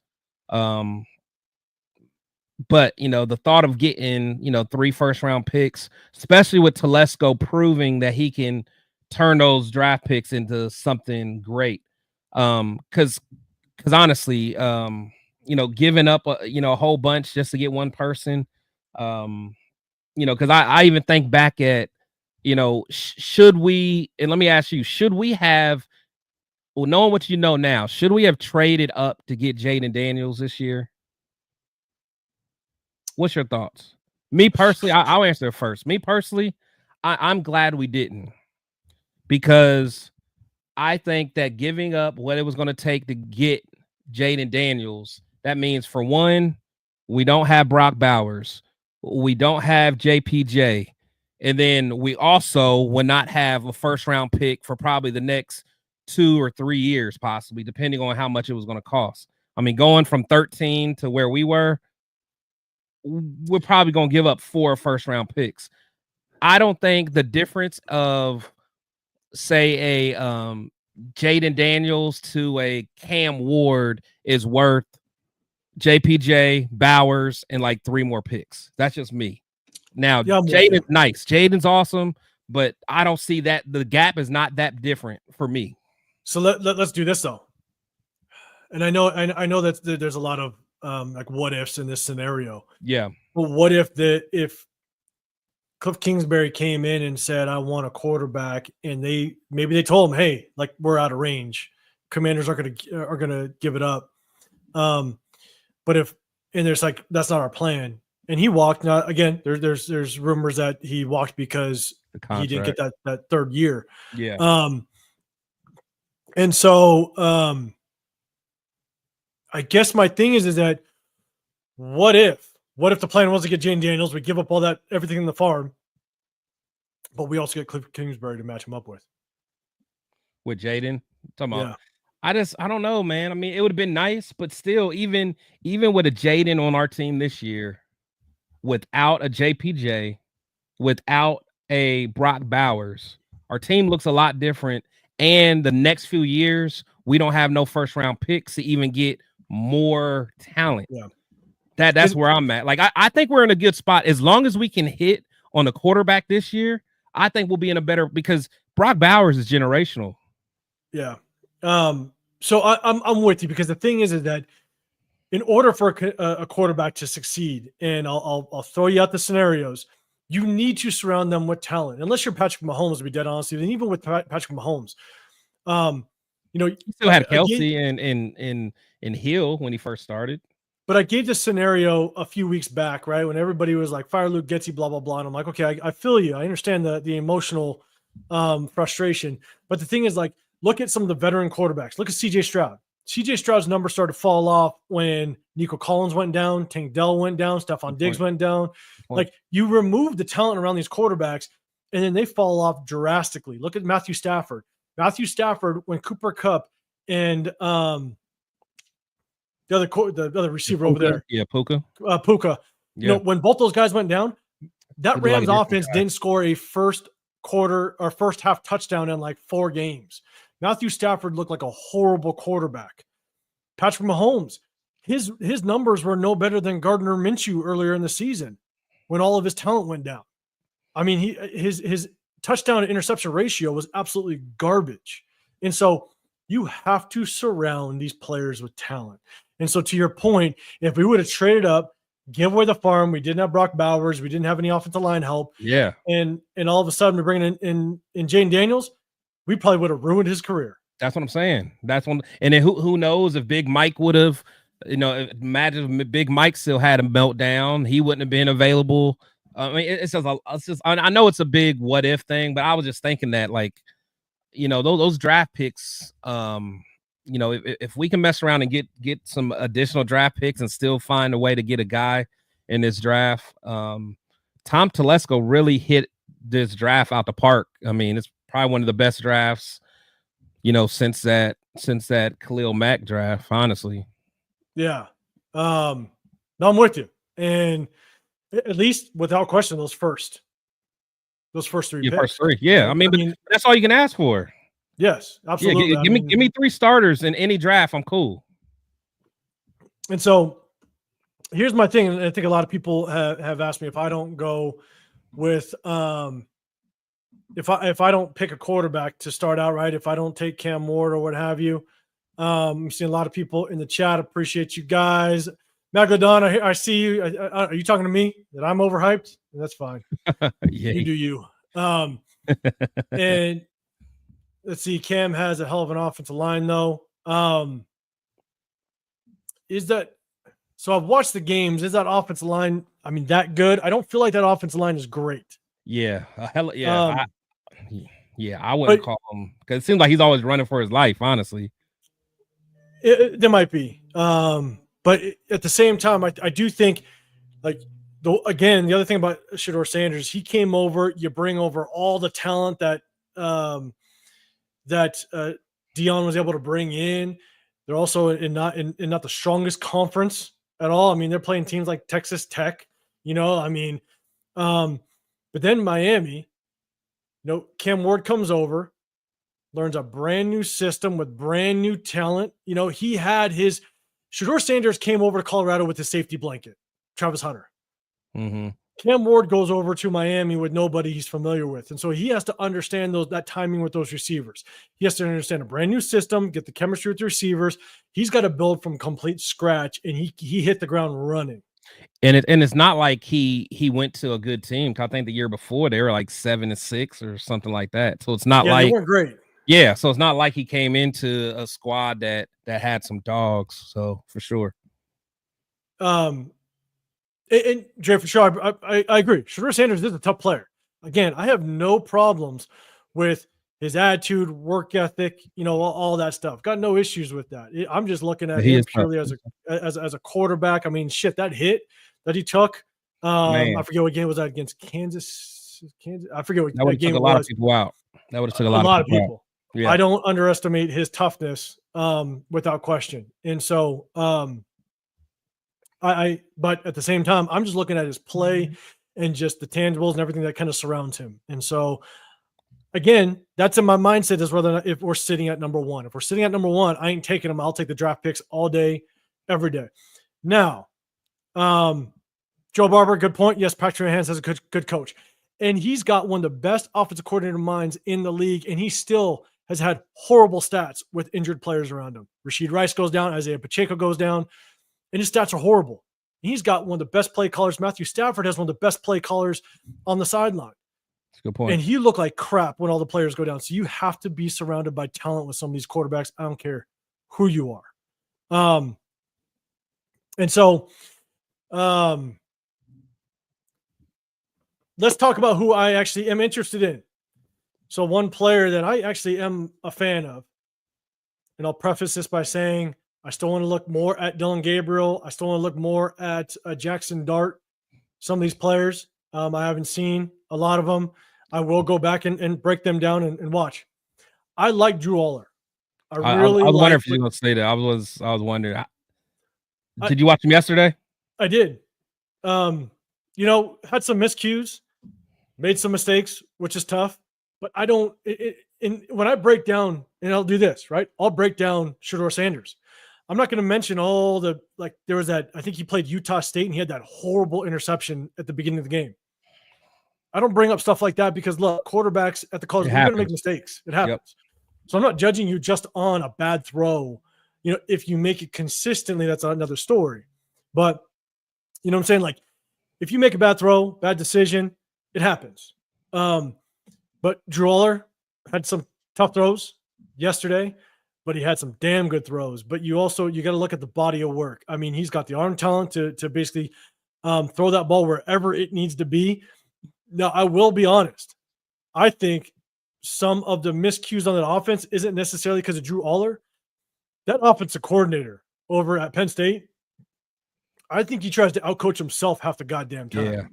With all the with all the weird formations that he tries to come up with, where Drew Aller's off at the receiver spot, then they motions back to the quarterback. And it's but that also could be a plus in my mind because now I bet you Drew Aller has a playbook that's this thick, whereas everybody else's is this thick because of all the stupid shifts of formations and just the nonsense. There's been a couple times when I'll watch a Penn State game where it's 3rd and 4 and he does the offensive coordinator does some weird shit where all of a sudden he's doing 2 different shifts and all of a sudden now it's Drew Aller as a receiver and he does a reverse to that stud tight end that they got over there. And it's like, what the hell are you doing? Yeah. Trying to be too cute. Way too cute. And I'm just sitting there going like, you got one of the best arm talents in the country on 3rd and 4. And a great running back. Great running back. Keep it simple sometimes. Oh, that running back did work. Yeah, he's nice. He's nice. And you got to give credit where credit's due, right? That running back did do work against Oregon, and that's probably the reason why they had a chance in that game was because that running game was thriving, not necessarily because of Drew Aller, even though I think he played a decent game. That running game, without question, took over.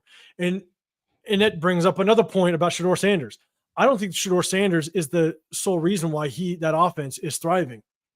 I mean, you look at that Texas Tech game that he had, they only beat Texas Tech because of the run game. That was it, and the screen game. There has been multiple games this year where Colorado wins a football game, not because of Shedeur Sanders. It might look like he threw for 350 yards, but it's because he threw a screen pass that went for 80 yards. Yeah. You know what I'm saying? And so now, do I want to put a lot of that on Shedeur Sanders because that's the offensive play calling? That's what he's dealing with, And so, and that's why a lot of people sit there and go, "Oh, well, he's got this 74% completion rating."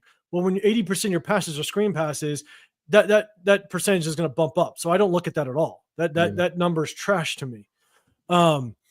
So again, that's why I feel like the transition for Shedeur Sanders over to the NFL, I just don't know if it's going to be that good enough to be a first-round draft pick. So, or a number 1 draft pick in the NFL.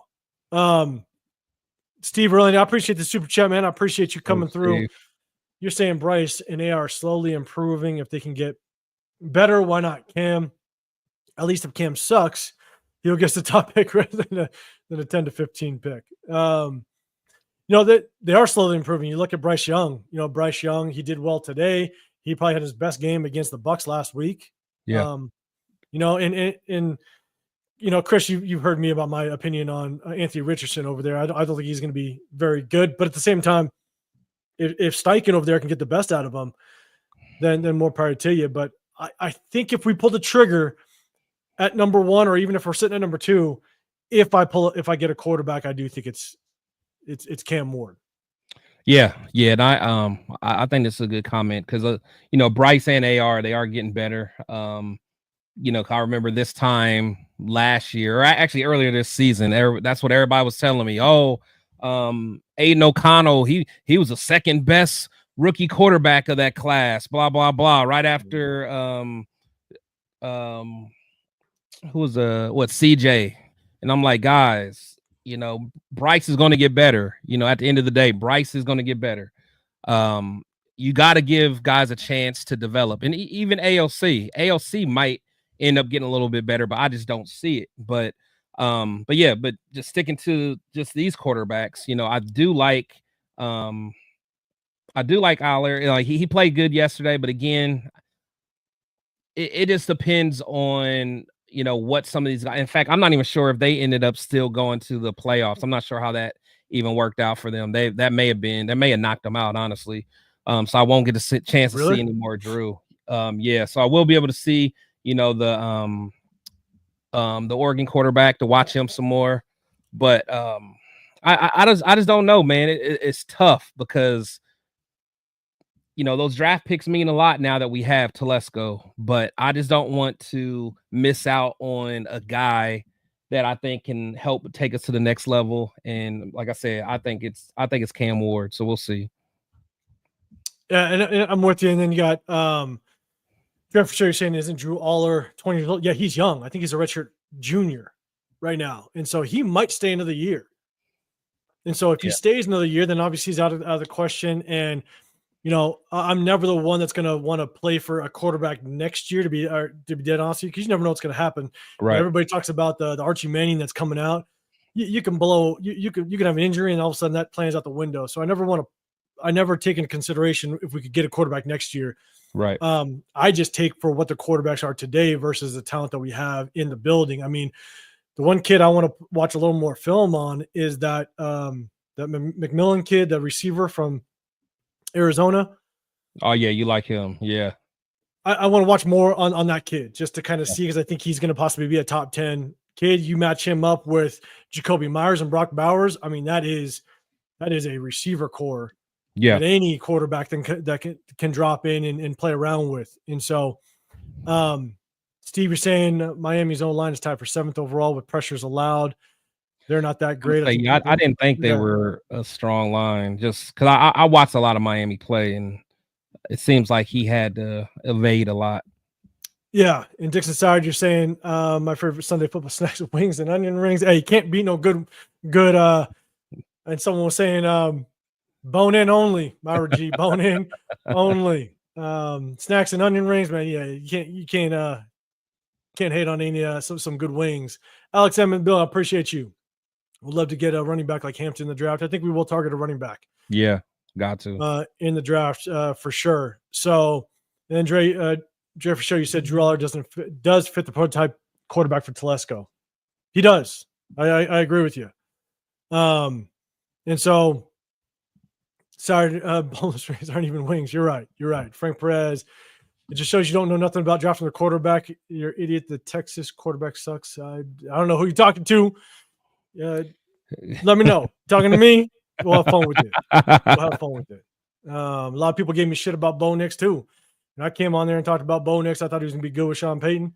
But if you want to question me and just kind of my football knowledge, go for it. Question it. And you're saying I'm a hater on Sanders. So I'm guessing you're talking about me. I'm a hater on Sanders. Hey, we don't have no football knowledge, man. Yeah. Even though we played a little bit on Saturdays, but whatever. So let's do this. All right, let's go. Jody Montez, you're saying Archie Manning. Hey, I think he's going to be the hot commodity coming out. But again, it's hard because I'm not gonna bank on something that's in the future. You know what I'm saying? You just never know what'll happen for him next season. But going back to Drew Aller, I do think that if he was smart, I do think Drew Aller might stay one more year. Yeah, I would if I was him. I would. You know, as much as I like him, as much as I'd want him to come potentially draft, but also to the Raiders, but also sit him for a year. That would be my thing, and I would like to do that with any rookie quarterback. I could care less how good they are. Sit them for at least a season. And I've said that for a long time. So or let them win the job. You know, I mean, I think that's where I'm at. I don't want to just sit him just to sit him. Like if he can literally outplay the veteran that's ahead of him, you know, I mean, kind of like Carr. You know, Carr had the opportunity. You know, Carr was our second round pick. Who we had, Matt Flynn at the time, or the other, Matt Straub, or one of them. Yeah. Yeah, and like he just outplayed him. I'm down with that. You know, just my thing is nothing should be, you know, like, don't hand over the keys to anybody. Let everything be earned. Yeah, I'm with you. And so, but and that's the other thing, right? Is not only do we need a quarterback, right? If we draft a quarterback, we need an offensive coordinator, and that's going to be very interesting. You know, if Right. AP still is the head coach, you know, I think that there's quite a few coaches that are on the chopping block. And so one question is, you know, out of the head coaches that are on the chopping block, you got Mike, you got Dable that's over there with the Giants. You got Peterson over there with the Jags, and who knows, he might be on the chopping block as well.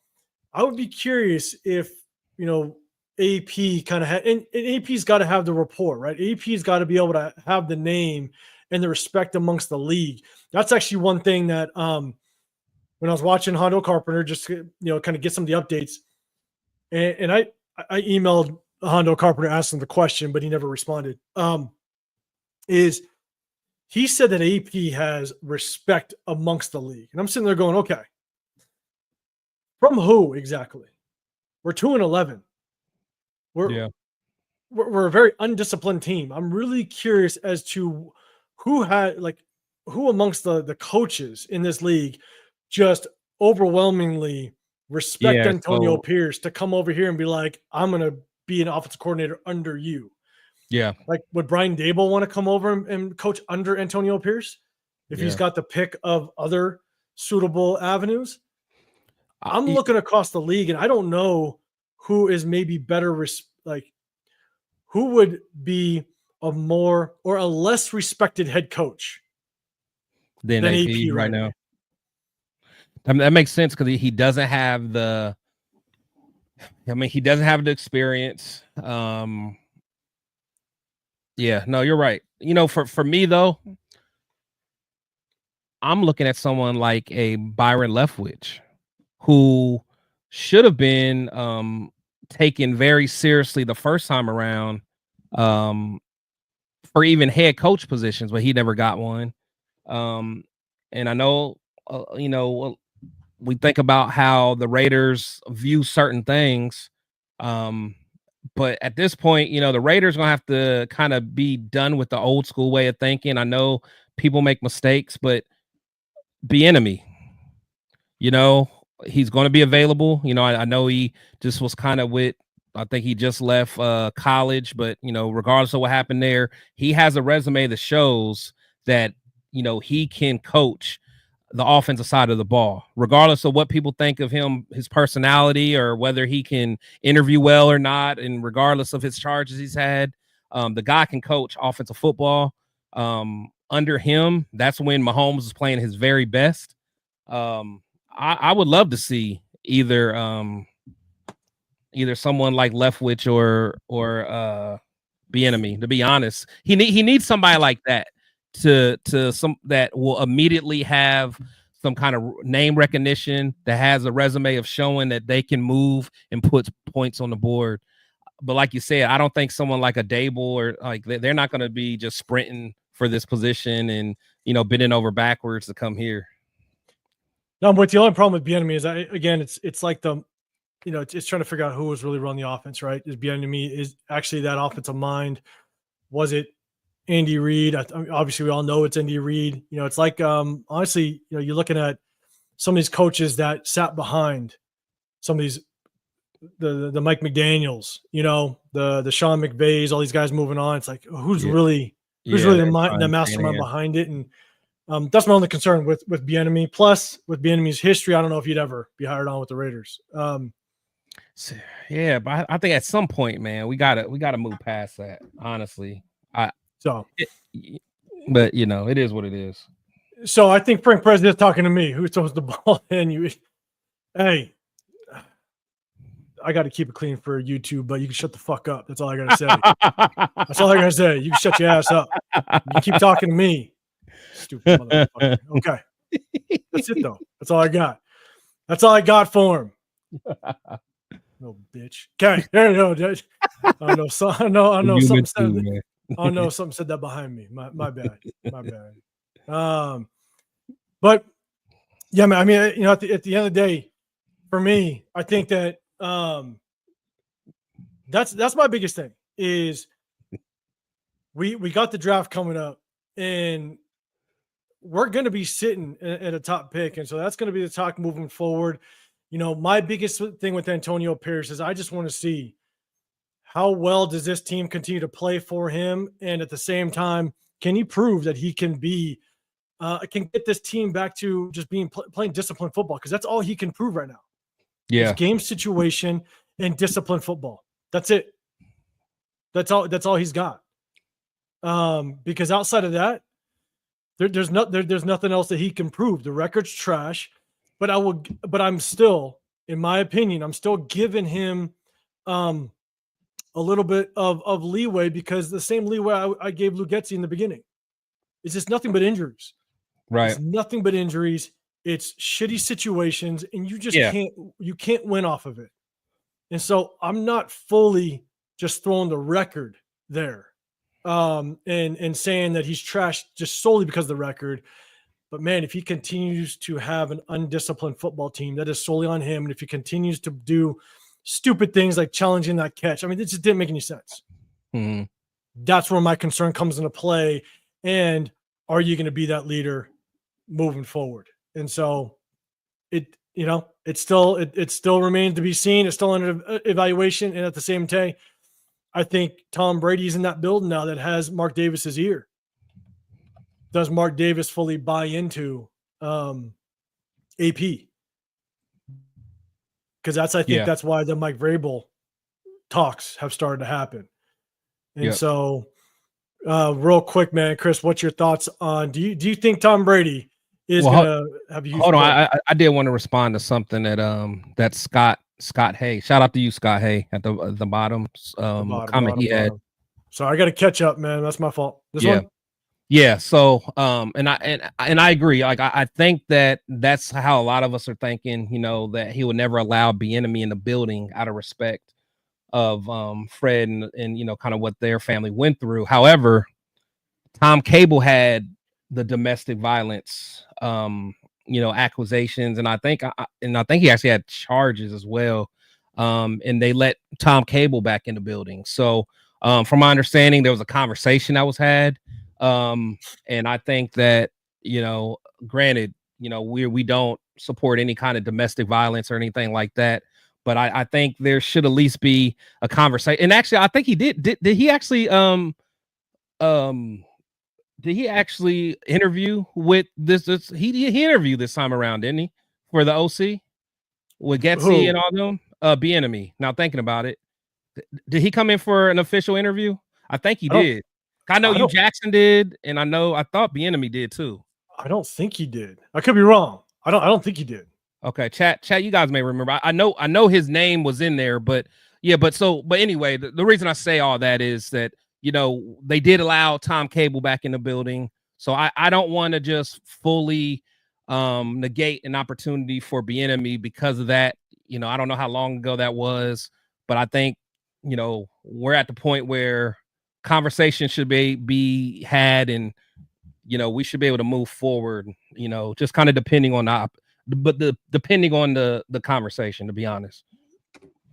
Yeah, no, I'm with you. Jose says, excuse my French, but we need a quarterback. Yeah, we do.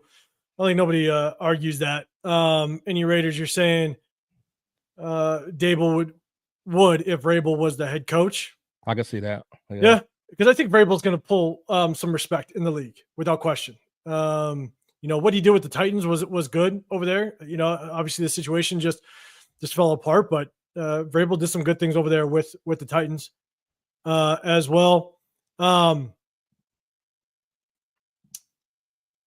We got man, I'm not going to butcher it. I apologize. Leaky. I know you. I know it's Hawaiian, so that I'm not going to butcher it. That's my bad. But offseason Raiders need to fully clean the house, man. That remains to be seen. Anytime if we end 2-15, no job is safe at that point. So 100% agree. You can't justify it. Yeah. Easy Box, that Hondo guy says a lot of weird shit about their he does. Don't get me wrong. But and that's the hard part about beat writers, right? And when you're in the building, it's like Hondo, man. I feel bad for the guy because man, people go in talking some crazy shit about it. And Hondo's he's just a nice guy. I get it. You want him to press a little bit more. But people talk some crazy shit. But these beat writers, they have to play nice, which sucks. You don't want them to, but they have to. And plus, we got to remember that a lot of those guys they're kind of pawns in the big scheme of things. The team will leak out certain stuff to them so they can get a certain message out. So therefore, we may hear some stuff that comes from one of these writers, and it may just be a smokescreen, just to kind of muddy up the waters, throughout the league. So, I know a lot of people, I don't know. It's a game. It's a game of chess, man. So though these guys are insiders, we just got to realize that sometimes they're being fed false information for a reason. It's a strategic thing, to be honest. And it's also understand that these guys they're beat writers. It's not that they understand the game of football or the nuances to it and the X's and O's. And so they're just kind of reporting what they have. And it's hard when you're on here talking, it's hard not to give your opinion at the same time. Right. And so that's why I listen to him just to hear the news. You know what I'm saying? Yeah. And that's about it. And so, Easy Box says no to Bieniemy. Yeah, I mean, it'd be a question mark. Steve Aurelian, he says Frank Smith as OC. I think he can be convinced to take a job that lets him call plays. Maybe. Yeah. Dixon says Frank is pissed. But honestly, man, what's your thought on Leftwich? I really thought he got a raw deal, man. I think you did. Again, it's so hard because you just got the Tom Brady part of it, right?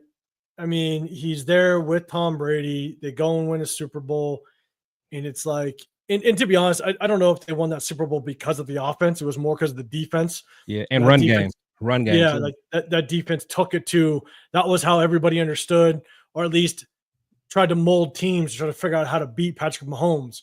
Which you now knew you just needed a defense, not necessarily an offense, Yeah. And so, and I think this was before Leftwich got fired. They made the playoffs with Tom Brady and won the division with a losing record. Yeah. You know what I'm saying? And so that's why with Leftwich, I don't know. That'd be a tough go for me. Not saying it'd be, I almost look at him like who was that young kid that I think he was the quarterback over at Boise back in the day. He was the OC for the Cowboys for a while. Gosh, I actually wanted him for a while there. The young kid. Where's he at now? Is he with the Eagles? Yeah, somewhere. I forgot his name. He was a hot name for a while there. He was a hot prospect. I kind of look at him and Leftwich kind of in the same light a little bit. I don't know why, but I don't know, but I feel like God, what's his name? They'll say it in the chat though, but I feel like he had some good play designs, man. When he was with the Cowboys, they just didn't make it. But damn, I forgot his name. I can't even think about it. I know I'm blanking. I can picture him right now. Yeah. But yeah, man. So I mean, look. At the Cool Kev, Hondo is a glorified wine. He is. God damn it. That's why they keep him around, right? Dixon, Dixon, are you one of those in his comment section, man? Just messing with them, because man, Ellen Moore, there it is. Thank you, Robert. Moore, Ellen Moore. Yep. Oh man, our chat. Fire Jimmy in the building. I appreciate you coming through. And so, Dre, for sure, we definitely talked about just the draft, the quarterbacks, all that stuff. Jonathan Studios in the building. I appreciate you coming through as well. And so what kind of ended with this, right? We got 4 games left, and that's where that's where it hurt. It's hard at this point. You see Aiden O'Connell go down. We showed the presser earlier, and they're basically saying now that, or AP said that that doesn't look good. So there's a good chance he's out. Our quarterback situation has gone from not good to shit to even shittier. Like, that's kind of where we're at now. I think the only thing that we can kind of grab onto right now as it comes to the offense is feed Brock Bowers. Got to feed him, give him what he needs to kind of make that statement of Rookie Player of the Year, and see if we can get some sort of accolades for him moving forward, because he's deserved it. He has. This is the first time in a long time we have hit on a first-round draft pick. Yep. You know what I'm saying? And so shout out to Tom Telesco for doing that. We talked about the defense.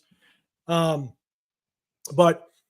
we're sitting at number 1, and we'll kind of see how it rolls from this point forward. Chris, man, any I guess we'll hit it with this one last question. Steve, you just popped it up. Appreciate you. What about sticking with Scott Turner? The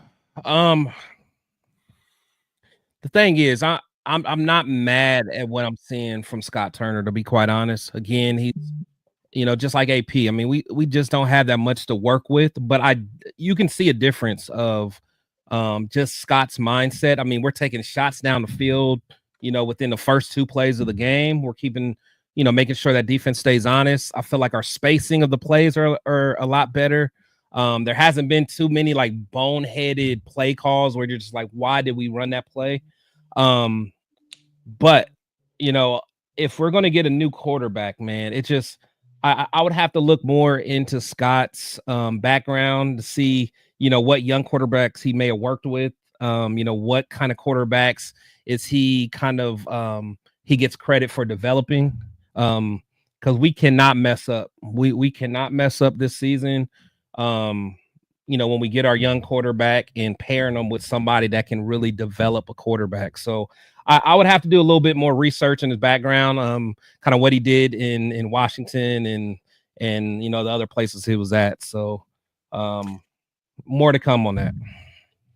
Yeah, I'm actually with you, because I'm with you. Like, I need to go and watch more Scott Turner and how he was over with the Commanders back in the day.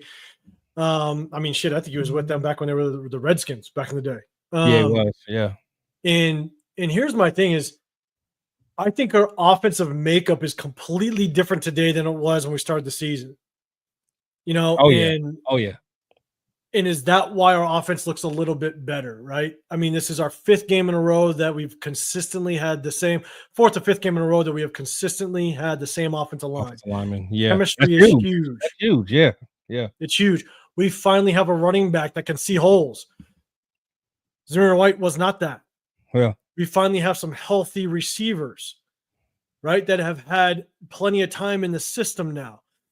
Back when we don't know how long Devonta Adams was out, was mentally out of this team, right? That could have been since week 1, right? We had so many injuries, and all of a sudden Michael Mayer goes out, and I think we have seen Michael Mayer, without question, has helped this run game. We saw it last week with his ability to come in and block. Yeah, absolutely. And so Luke Getsy didn't have that.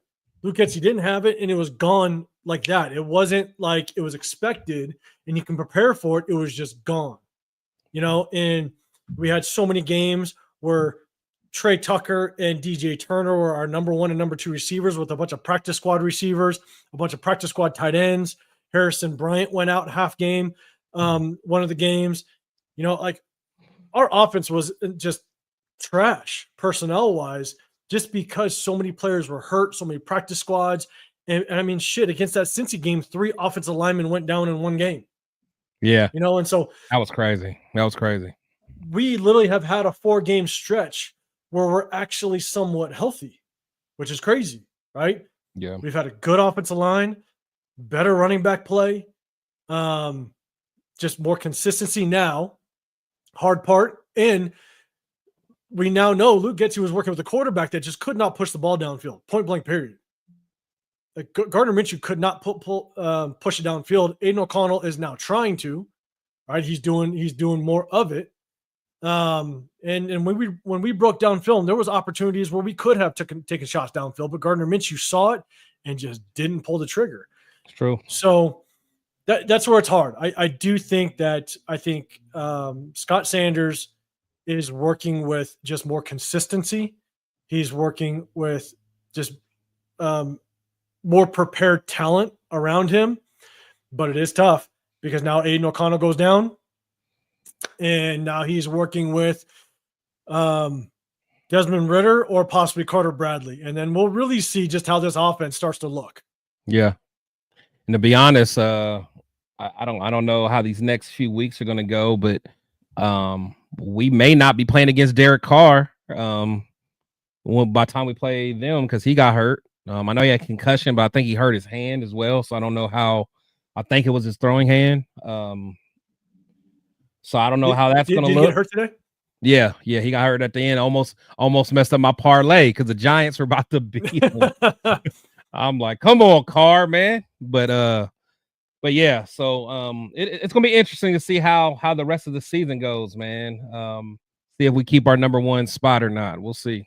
That's, I think, what everybody, I think we've come to realize. I mean, I remember last year, and I started doing this whole YouTube thing last year, right? And everybody was, if you even mention the word tank, people will get pissed off saying you're not a true Raider fan, right? That's how I was. I hated it. And I think we have kind of come to the realization that it's like either, holy shit, we need to be either pick that top quarterback that whoever everybody thinks is a top quarterback, or be in that number 1 position to have the leverage to pick that top quarterback or drop back and stockpile the crap out of picks to be able to build this roster and start moving in the right direction.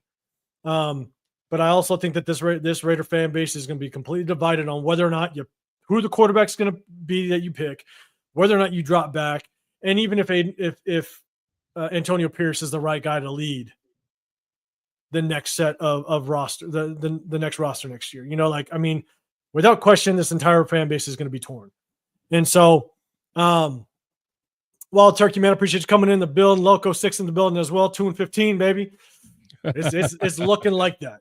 What's funny is a lot of people were thinking because Aiden O'Connell did so good against the Chiefs, they're like, oh shit, here we go. Like he's going to win us probably 2, maybe 3 games.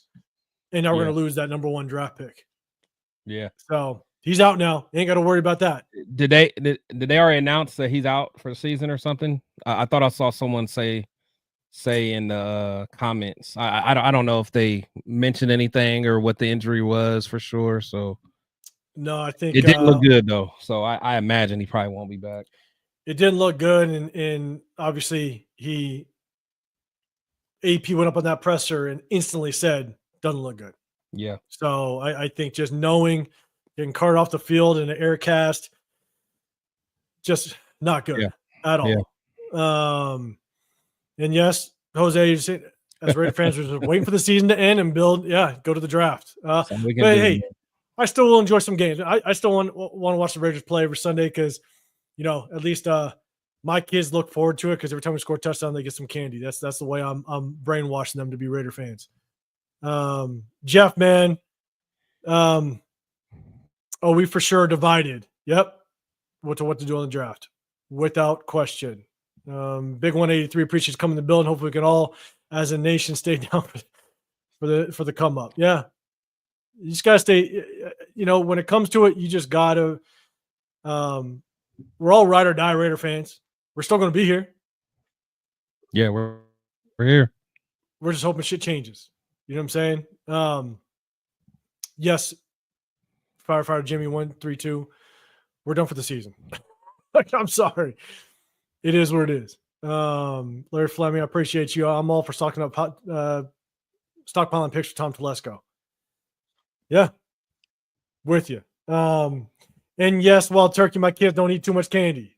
They don't. You know what I'm saying? So, but no, man, I appreciate everybody building. We've been rocking for 2 hours.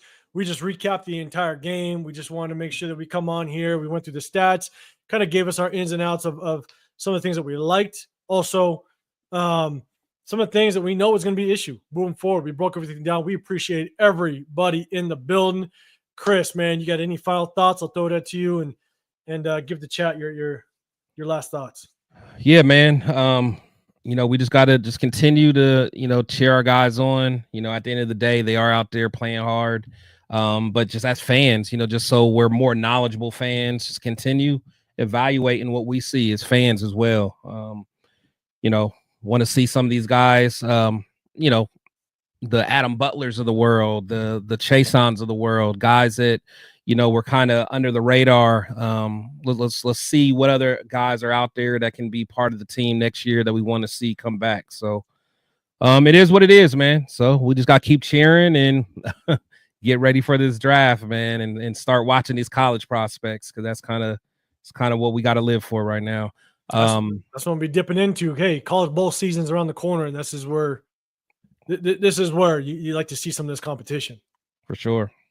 So, I'll tell you right now, for myself, we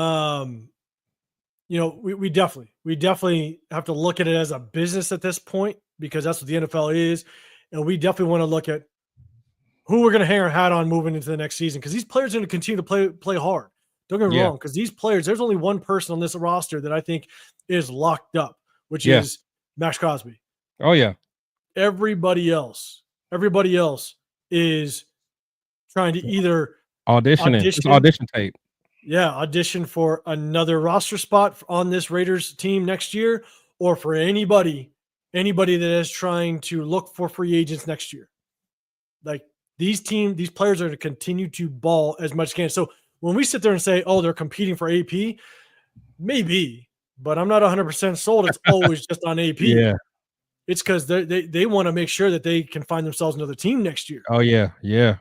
Good point. Because if AP is no longer the coach next year, that means someone's going to come in and they're going to mess this thing up, right? I'm saying, like, they're going to switch it all up. They're going to bring in their guys, whether it's a different defensive scheme, different offensive scheme, whatever it is.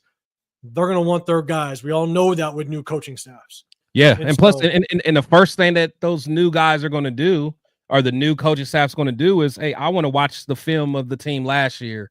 I want to see what they're not going to care what the circumstance was. They're not going to care that Malcolm Kuntz was hurt, and so therefore the defensive backs have to cover longer. They don't care about none of that. They just want to see what's on the film, and that is your way of being able to audition for a job. So yeah, those guys are out there playing, man. So we'll see. Yeah, no, I'm with you, man. So hey, I appreciate everybody in the chat, man. You guys have been consistent. You guys have been throwing. I apologize if I couldn't keep up with the chat, man, because you guys keep throwing the comments. Man. I know, and so I appreciate you guys. Make sure you guys hit that like button wherever you're at. I got Chris Protect the Show podcast. Make sure you guys hit that subscribe button, the like button. I'm 805 Raider Real Talk Raider Nation. I appreciate you guys coming through. Have a great rest of your guys this weekend. Again, I appreciate all you guys in the chat. Have a great rest of your Sunday. We're going to be well on our way to a first-round draft pick. I think we all want it, and we're going to be there, and I hope you guys roll with us. So I appreciate you guys. Hey, and shout-out to Severe. Hopefully his boy won that Super Bowl today in that youth football league. So appreciate you guys. We'll see you guys on the next one. We're out.